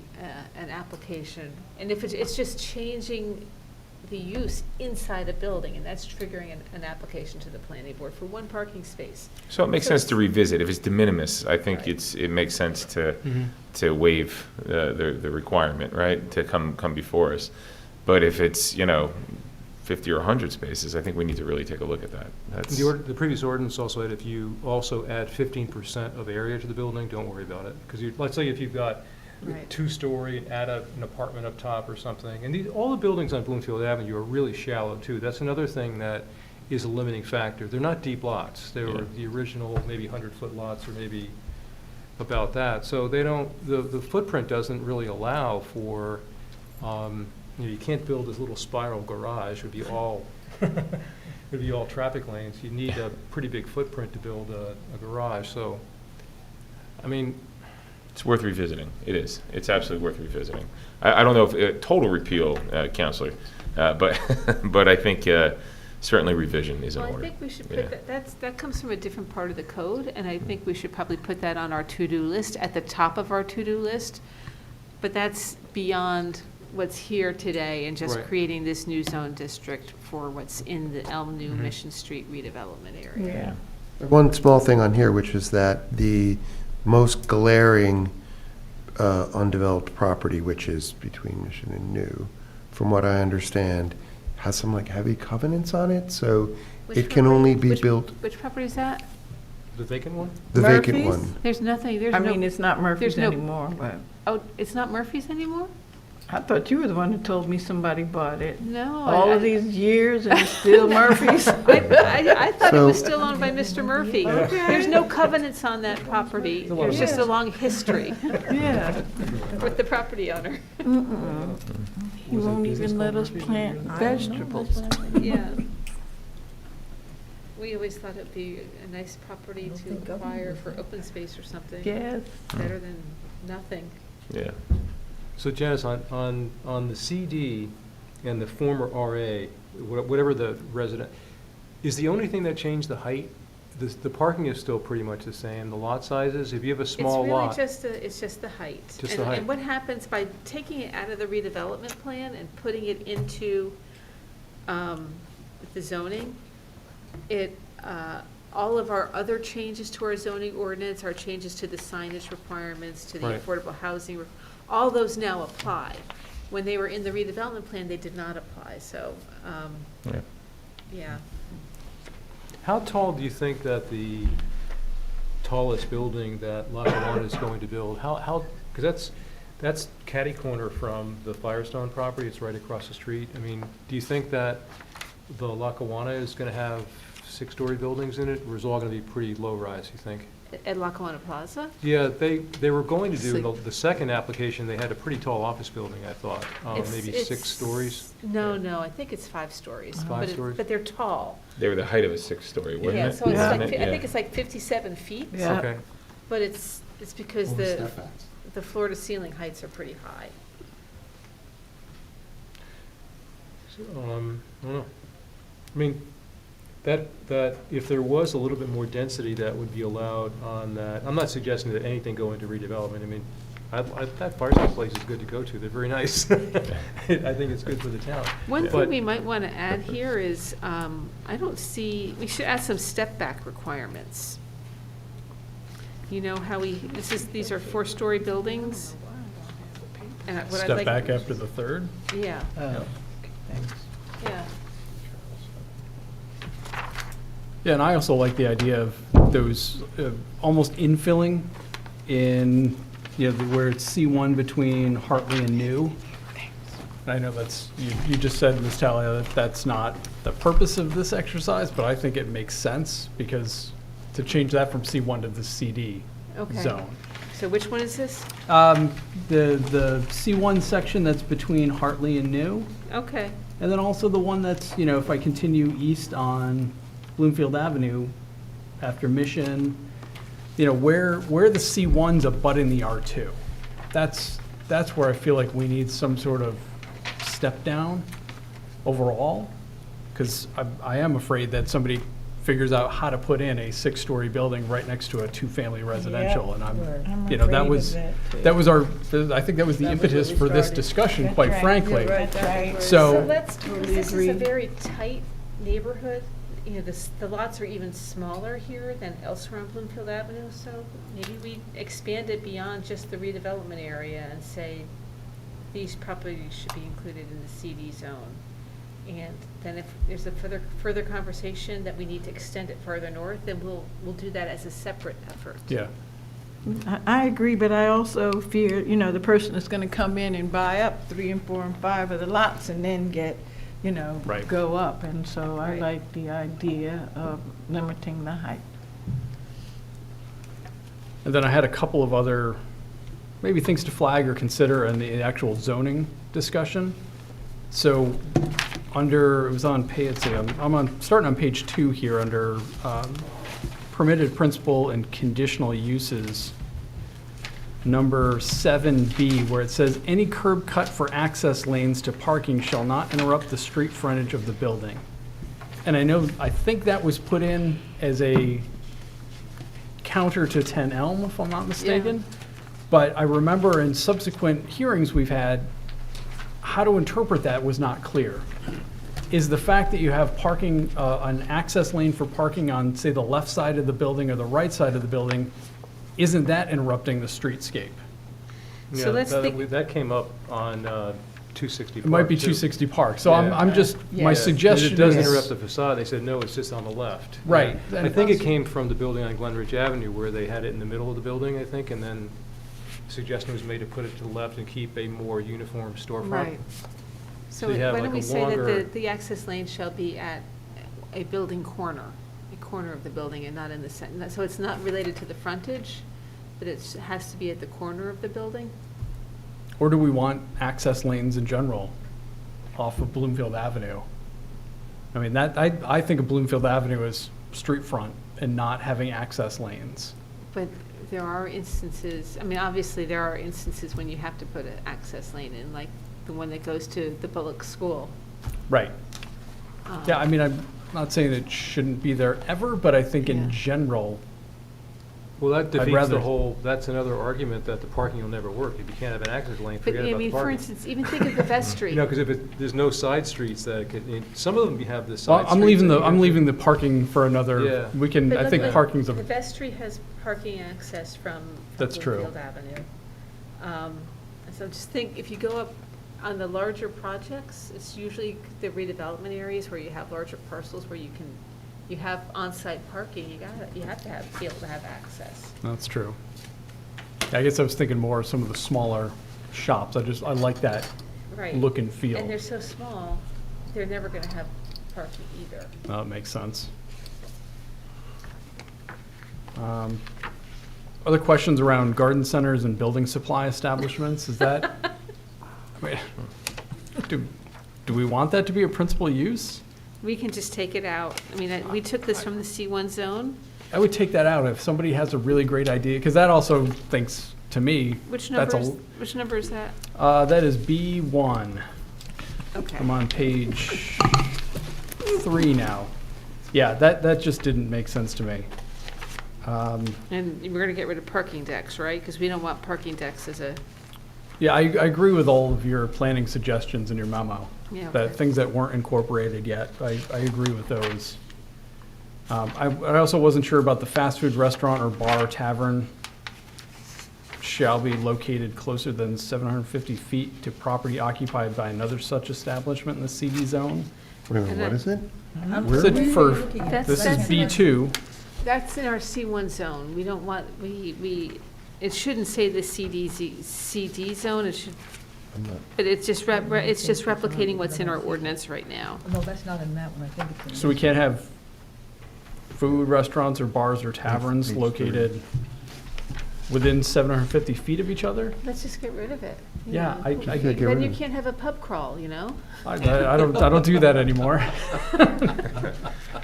But I just, like, that, I didn't understand what the issue, like, what are we trying to solve by We already having have a that in? limited number of Yeah, liquor licenses, That's so I what I think think. it's And if you overkill. had bars next to each other, or even, restaurants next to each other, that's okay. What else did I have? Oh, yeah, agree with removing the parking deck. When I go down to, well, let's see, assisted living facilities, says 4B, off-street parking shall be provided pursuant to 347-101. I'm wondering if we should think about, and maybe we don't want to get into parking tonight, but relaxing parking regulations for assisted living facilities? Or looking at that very specifically? Well, we have specific requirements for assisted living facilities. They're Okay. very, very low, right? It's very low. Okay. Yeah, so that's already addressed. I was looking at it a couple weeks ago. So- Okay, good, because that's what I wanted to try and say. I would suspect there's going to be less Yeah. demand for parking there.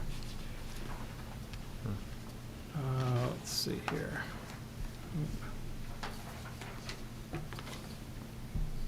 There's something in the height and setback standards for principal structures that says the minimum front yard setback for all buildings shall be 0 feet. Do we want that to be, is that a minimum or is that a maximum along, say, Bloomfield Avenue? Do we want buildings right on the Yeah. property line? We do. So should that be a maximum? Well, you have to allow, if for some reason they're off by a foot, we don't want to create an issue. It's supposed to be as close as possible to the building line, to create like a building wall. Right. But if somebody comes in and for some reason they want to do like a little courtyard, like, you remember Thai Chef? Mm-hmm. You don't want to create an issue where they can't do that. Right.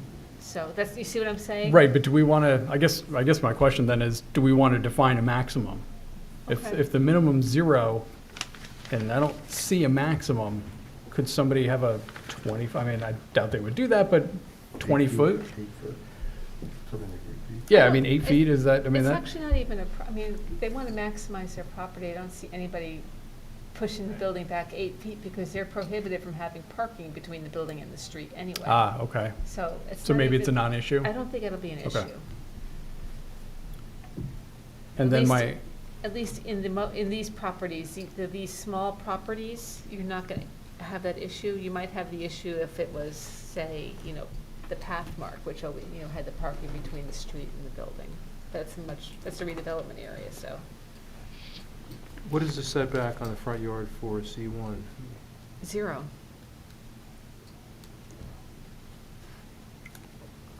And then my last one was on item number 5 in that same section, so B5, where it says, provisions shall be made at the rear of non-residential buildings for off-street loading and unloading, subject to planning board review.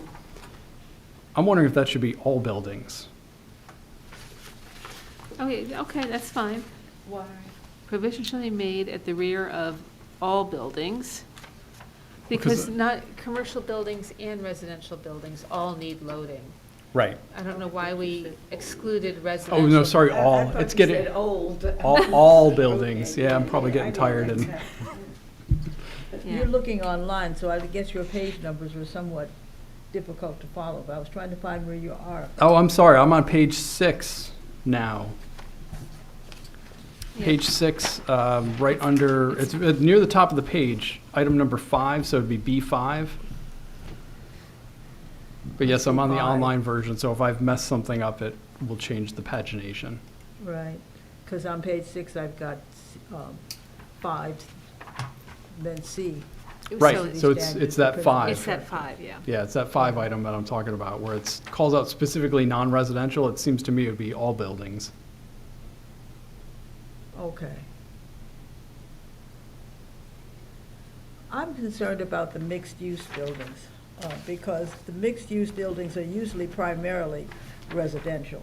So when you say in the literature, mixed use and then residential, are they really separate in that sense? Because mixed use is usually, like, for example, on Park Street, it's 900 square feet, and then there's 7 stories or 6. It's a very good point. I think you want mixed-use buildings on the commercial districts, but on the side streets, you might, on the side streets, then 100% residential should be fine, and you don't need the mixed-use component. Oh, So- I agree.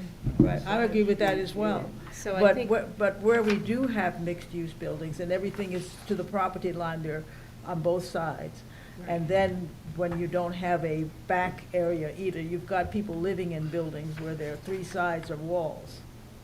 Right, that's Maybe they're downtown lucky, living. they get a front.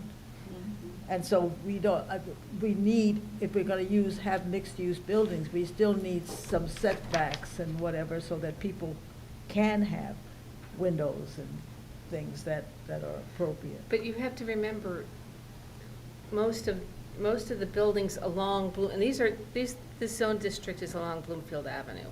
Most of them are building to building. There are zero side yard setbacks. So we're matching the scale and design of those existing buildings. It works because, in Upper Montclair, we've got buildings, all apartment, in Bloomfield Ave, we have that. But we don't have, like we do over on, the one that really got my attention was the one with 3 sides of walls, and you couldn't even get out the back unless you went, the building was on fire. You had to walk through the building on fire Right. to get to it outside, whatever. The 10 Hartley Street. They have an apartment there in which there's 3 walls. Right. Solid walls on 3 sides of the building. And even if you climbed out the back building with your rope ladder, walk by yourself, if you climbed out the building with your rope ladder, you still had a wall back there. You were trapped back there unless you came through the building that was on fire to get out to the front. So, I'm concerned about mixed-use buildings in terms of what happened to having egress windows for every bedroom, and I'm really concerned that that's an issue wherever we put mixed-use buildings. I have to push back on that, because that's the case of almost all the buildings along Bloomfield Avenue, where the buildings butt up against each other. And over the years, what's made the downtown so active is you have people living above the stores. They make it work.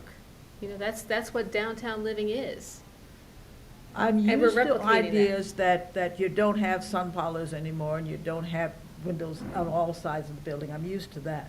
Yeah. But I do think when you get to the point where there's no exit, that's overbuilding, and that's what is permitted. Well, the fire egress there's a fire code that has to be, the Yeah. building code. There are requirements, there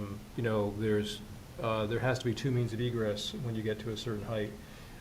So if one staircase is on fire, you have to have an alternate fireproof staircase. So the safety of the buildings is not necessarily related, shouldn't be related to the zoning.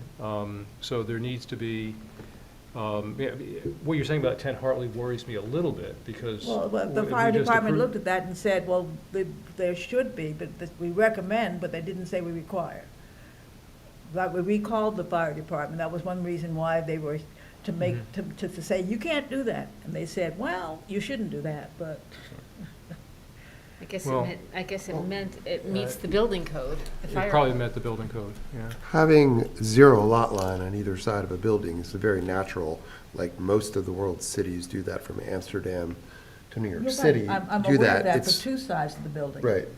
But when you looked at the lots that are mixed use and when the code says that they can build to the property line on all 4 sides. But, They can't we on don't all 4 allow, sides. there's a rear yard setback requirement. Was it 20 feet? There's a certain, they can't build to the property line in the back under our current code. I mean, some of the buildings do already, that were built many, many years ago, but the new requirements are that you cannot build to the property line in the back. So there's always a rear yard setback for new construction. But there's nothing like sinister about having, if you think about New York City, it's like you have 25th Street and 26th Street, and there'll be a building here and a building here, and they meet in the back, sometimes, or thereabouts. They'll have a little alley in the back with a, Little with a alley front. usually has a fire escape. I was in New York looking at those old buildings just because I had this question in mind. Yeah. And it was interesting to see that there were like alleys where the fire escape in this building had a space, and both buildings could come down that fire escape in the center. But we So- have the setback here, sorry. Well, I don't know, because at Hartley Street, that there was a setback for the backyard from the building that we were looking at. But the building that was behind it was right there, according to the plan. And so yeah. they couldn't get out of that backyard. You could park back there. You went through a tunnel to get to the backyard. And then when you got back there, you could not get out because the other building property line was around it. I think the goofball one that I struggle with is also with Hartley and is with 260 Park, where you have people building to the lot line with windows or even balconies, Right. and then stranding the adjacent property, which is just, That's where Strange, you we're know. of one mind on that. Yeah. That's what I'm talking about. and I'm That's not the problem. sure that you can stop somebody from putting a window Right. that's going to be closed up, because it's obviously, Yeah. you're Right. creating your own problem, but it is strange. It looks great now because the other property isn't built yet. Yeah. But when the other person uses their right, then those windows are just a place to paint something on the wall. Yeah. So I think the one comment I would have on all this is that I like for our rules and regulations to be intelligible to the average person, and when you have a zoning map, like a lot of the stuff about 260 Park was because people didn't understand the zoning map, and it's very complicated and all this kind of stuff. So having additional zones that have additional definitions and colors on the map. If we start running out of colors for the map, we'll know that that's the end, and we have to make it a little more compact. I don't see why in a township of our size, we would need, that you could have a C1 zone and a C2 zone there, and the, NC zones and the light industrial zone. And I feel like we already should have enough zones. Or if we can add one more and then duplicate it in other places. But yeah, at a certain point, it's just too much. It's too many pages of code, and hard to keep up with. Yeah, Maybe we on could just this, my replace thought the was C1 to. zone with this. Get rid of the C1 zone and just call it the CD zone, because won't need it anymore. That's the plan. Well, I won't comment on that, because that's not what. I don't think that's what we're Yeah, talking about tonight. No, that's the long. On this, what I would suggest is that we've got different setback requirements for different uses. Is there a way just to make the same setback requirements for the buildings no matter what?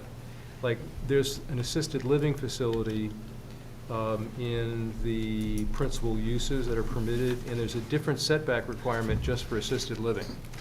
So I would say just have the setback requirements be in 347 area height setback requirements for no matter what the building is. Okay. Because you've got, and also I think Keith has a point, minimum front yard setback should really be maximum, because it's not minimum. Minimum means that it could be much bigger than that. I think the C1 setback is written pretty well.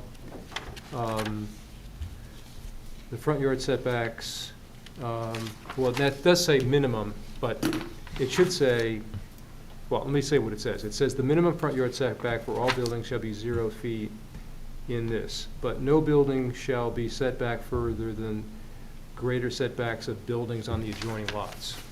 So that kind of lines up the facade, and I think that works pretty well. So if your building that you're building is next to two buildings that were just 1 foot back, it's just telling you to line the buildings up to the best you can. So I think replicating, except for the word minimum, replicating the existing setback that's in C1. You know, C1's on Bloomfield Avenue, so why not just have the same language apply for all of Bloomfield Avenue instead of making this one different? And then in terms of side yard setbacks, C1 also says, you know, basically none is provided, but if you have one, it's a minimum of 6 feet, which is consistent with the other zones that are compact. And I thought we had a different one.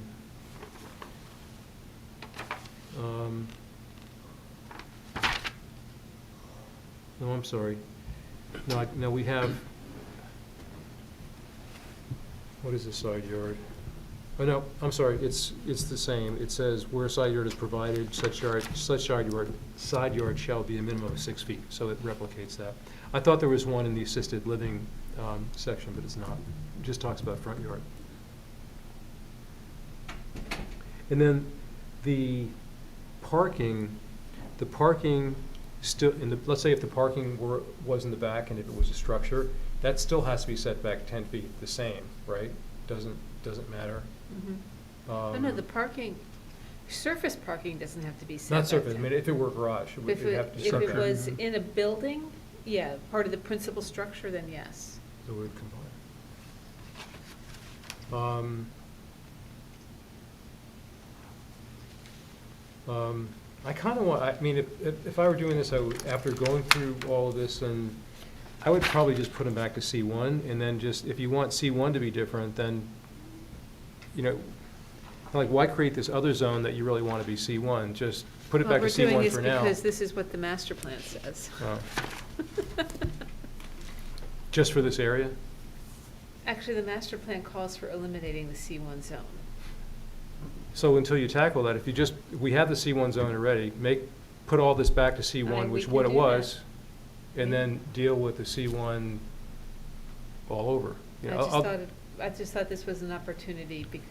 Try it out. It does seem like we're 6 doing a- stories in this area would be really overwhelming for these areas, so. Yeah, that's what I do like about this, that you I do agree. tone it down a bit for this area, Yeah. so. Yeah, I think you make a good point, Mr. Ianwali, but I think tackling all of C1 right now, Yeah. I'm not sure that, Yeah. I'm not sure if that's something that's going to happen quickly. This seems like something where we've identified a relatively urgent need, Yeah. and we could take action to, you know, take appropriate action Yeah. and test it out. Well, I guess where I'm coming from is that we're not doing the whole area between Elm Street or Grove all the way down to Maple. You know, we're doing, like, there's still C1s there. So if I owned a property that's going to 4-story and say, my buddy down the street, how come he's not 4? He's at 6, and he's even further down the street. it creates sort of like this injustice in a Well, I way. think that's why That's Keith why I suggested raised- that we expanded to include those Oh, properties. to expand it. Yes. Because I think it makes sense, because you've got, otherwise you're going to have CD up against R2, and the next block C1 against R2, and that's what I'm trying to solve for, is I don't think C1 should be next to R2. Oh, so you just, I'm sorry. So I'm saying Yeah, as, we're as dealing we with this little extend chunk, that's eastward down Yeah. Bloomfield Avenue, Yeah. eastward, down Bloomfield Avenue, make those also CD. Can you remind me why this change is imminent? Like you mentioned that it was necessary. It started because the Elm New Mission Street redevelopment plan is ineffective, it's inappropriate, it's Right. basically non-functional, and so the recommendation is to eliminate that redevelopment plan and replace it Right. with zoning. Right. So I was thinking about there's almost like a pilot program for a lower height limit, right? To then convince them that the C1 needs change as well. Well, I think that's exactly what we're doing. Right. So Because the could recommendations it for backfire all of- though? For all of Bloomfield Avenue, Could this is it- a pilot program that we're going to do just in this area. So my question is, what would make the pilot program successful so that like people actually develop this the way we intend to? And my hesitation would be if it doesn't redevelop soon, then when we try to change the C1, they're going to say, look, you changed it there and nothing happened. It didn't fit the market or something like that. Could they argue for that? We're going to see And could it get development stalled? We're going to see development on Hartley Street. There's already, we know that. Okay. There's developers have owned those properties, purchased those properties. This may not be done in time for, before they submit an application for development, so that's the one thing. Right. I don't know how much change you'll actually see on Bloomfield Avenue. It's a historic district. Right. What this will do is ensure that if properties are cobbled together, that you're not going to get a large six-story building that overwhelms those areas. That would be important. Okay. Yeah. Yeah, I think it's more prevention than encouragement of development. I don't think anyone's opposed to the development, but I don't think this is the right mechanism to encourage development there. Right. We've already encouraged, we've pushed development to our strategic redevelopment nodes. Right. We Right. really want to, it's more like maintenance and Clean preserving up. historic character and scale. Yeah, I think to me, I keep going back to scale against the R2. Yeah. Like it just, if I live there, I'm just thinking, looking up at a six-story building possibly, Yeah. like that just doesn't feel right. Yeah, I agree. Okay. And we Thanks. picked this as a project that can be self-contained because what we have is a bad redevelopment plan that has not worked and is perhaps might get acted on and things will happen there that we don't want to happen. Exactly, So it's self-contained and it gives you something that's doable. right. But it seems like the interest in having lower building heights is also based on the fact that they're adjacent across the street from tall buildings. So, in other words, like across the street from this proposed zone are several five-story buildings, I guess?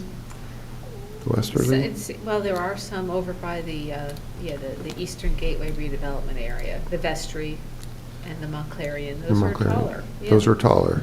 But those are also, as you know, much deeper lots, so they could be, and they were part of a larger redevelopment plan around the Bay Street Station, where as on the south side, the lots are smaller, the buildings are smaller, Yeah. the scale is smaller, so it's kind of like stepping it down.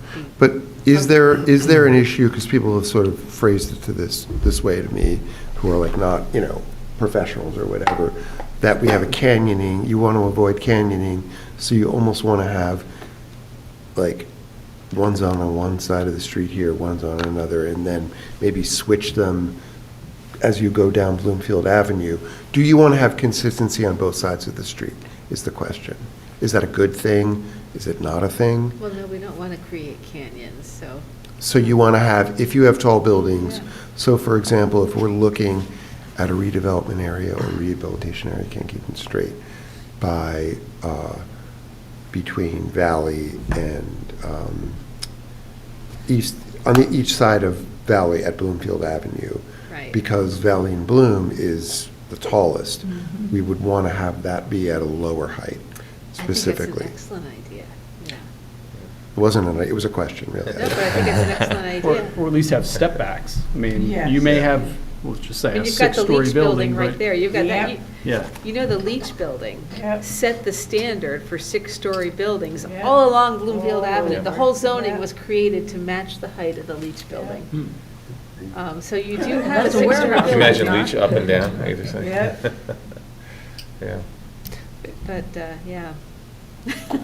Janice, I have a question separate from this. Has there ever been a wind study done in the downtown areas? A what? A wind study?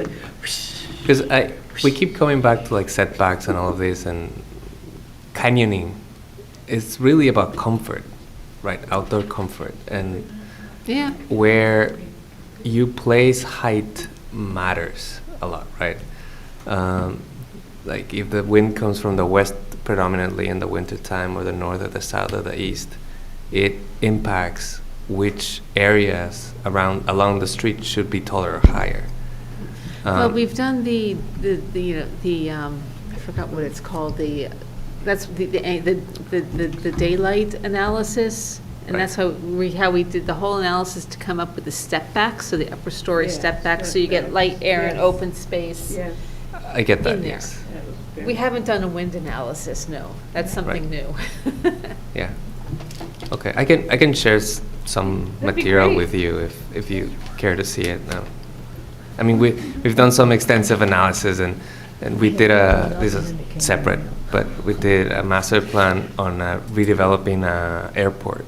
And the airport is located at a place where like the wind is at its highest. Right. And the runway is like made to like lift, so the wind is like at the most favorable, but now if you place something in it, it goes against everything, so you have to rethink where to place blocks. Yeah. And where we place height, again, like sunlight is one component, but the comfort is very much related to the wind. When you're walking around New York City, there are blocks where you just like, you feel like the air is, like what's happening is because like the air is coming from above and it's accelerating. Right. Anyways. Interesting. Very good. Do you have what you need from us? I do, unless anybody has any other comments. What I'll do is draft this. I think, I'm gonna get the feeling, I get the feeling that you're gonna recommend this to the council, and I'll send it to the Economic Development Committee first with the memo and your recommendation and the zoning, for introduction. It may come back to the planning board if there's any changes. But, yeah. Yeah. Okay. So it'll go as is, basically, with the Well, four-story? based on what you told me tonight, yeah. Yeah, with all of Yeah. our input. Okay. Okay. I would probably just keep it C1, but that's on the minority, because nothing ever happened in C1, so I don't think there's any risk. Right. For 40 years, it's never, no one ever built a six-story building. So I just think, make it C1 again, and then I think we have to figure out how to get, I mean, if the mission of this is to preserve the character of downtown, we have to do things in zoning that help motivate people to upgrade the properties that are there and preserve them. And the first thing is to allow them to park easily. Yeah, Don't worry about the parking. I think it's an excellent idea. That, I think, is probably more important than worrying about whether there can be a six-story. It never happened. Okay, Right. all right. So with that on the to-do list, the replacement of the ordinance that had, if you have a change of use or if you add 15%, that the council might consider that soon, or? It is not, has not really come up. Probably a lot of more important things. But there's always something there. Do you want to do committee assignments? Yeah, let's do committee assignments. The most pressing one is we need another member on the Development Review Committee. Oh, you want to know? I'll do development review. Okay, we meet once a month, Yeah. although we've actually been canceling every other meeting, so What it's, time do you meet? Because we do meet sometimes during the day, right? It- What time do you meet? it's 7 o'clock. Oh. Because the applicants. I don't have any 7 o'clocks then, so. I'll have This to is the knock 7 them o'clock, out. it's the first Thursday of the month at 7 PM. If these meetings were short. My schedule's hard. When I retire, maybe. I'm pretty backed up with stuff to do. Well, no. So- Do you have time? Can we push it off into? Oh, yeah, we getting some Another other people maybe. Okay. Can we? I'll leave that vague, because that's the one that's the most active. Maybe can, I'm sorry. Sorry. Yeah, go ahead. May I suggest that because there are potentially 2, possibly 3 new individuals that may be joining us in the very near future, like after tomorrow, I'm not sure, but I'm just saying, there's a chance Then let's just, that we can please discuss these at that I time. think that's a good idea. Because as Thank long you. as there's nothing urgent Yeah. right now, then, We could always do something Okay. ad hoc if we had to, but. yeah. Thank you. The first priority is to get somebody on the Development Review Committee. Yeah, oh, that's a great committee Okay. too, I love that. So the applicants, they're not flexible in terms of when they come in. They usually require evening meetings. We can change the meeting. Whoever, it's Eric and myself and Jerry Simon it's one member from the zoning board, Norberto and myself, so. But we do, it's an official meeting. We have to publish it on the website and in the paper as a regularly scheduled meeting. That's right, I forgot it's public. right? Yeah, it's a public Like a meeting. 4 o'clock? So It you've runs noticed those meetings for the year? I do. Okay, already for the Oh, year? I understand. I did, Okay, that's yeah. why. I mean, we can always But they can change be it. adjusted. Yeah, it can be redone. It's not that, it's the fact that the new notice requirements, it's easy to change. What matters But are that's- treated, what matters are treated and how long does it run? The meetings, it's like a technical advisory review meeting. Right. We had one last week, it was an hour for one Okay. application. So usually it's an hour or so. If we have multiple applications, it could go to 2 hours, but it's never gone beyond 9 o'clock. Okay. Oh, review next time. Little different than our meetings here. Okay, okay. Yeah. They're usually, so the Development Review Committee handles kind of very, like a lighter type of application that Okay. we've all decided we can have the DRC handle. And if the DRC says, well, this is too much, it's got to go before the full board, then they come here. So it's like minor site plans with no variances. They can approve them. If they Right. can hold public hearings on a minor site plan with no variances, Yes. which might be a fence or a freestanding sign, Right. in a commercial district. The minor leagues. Yeah. It's very important. But still important. I mean, and part of the reason we created it was so we wouldn't have to do more Right. in this So form. not minor Right. leagues. It's Right, the like pre- streamline the prequel. things. And it's before it can go from the DRC to either. Right, the right, Board right, of right, Adjustment. Right. Right. Yeah. Interesting. Okay. I think we have bills. Yeah. We do. Mr. Nish. Well, Mr. Nish. Yours. I would make a motion to approve Those are right bills. Here's a second. Second? All in favor? Aye. Opposed? Okay. Hefty this week. I would move to adjourn. Okay. Second. Second? All in favor? Aye. Opposed? Great meeting. Have a good night, everyone. Thank you. Really great meeting. This was a good.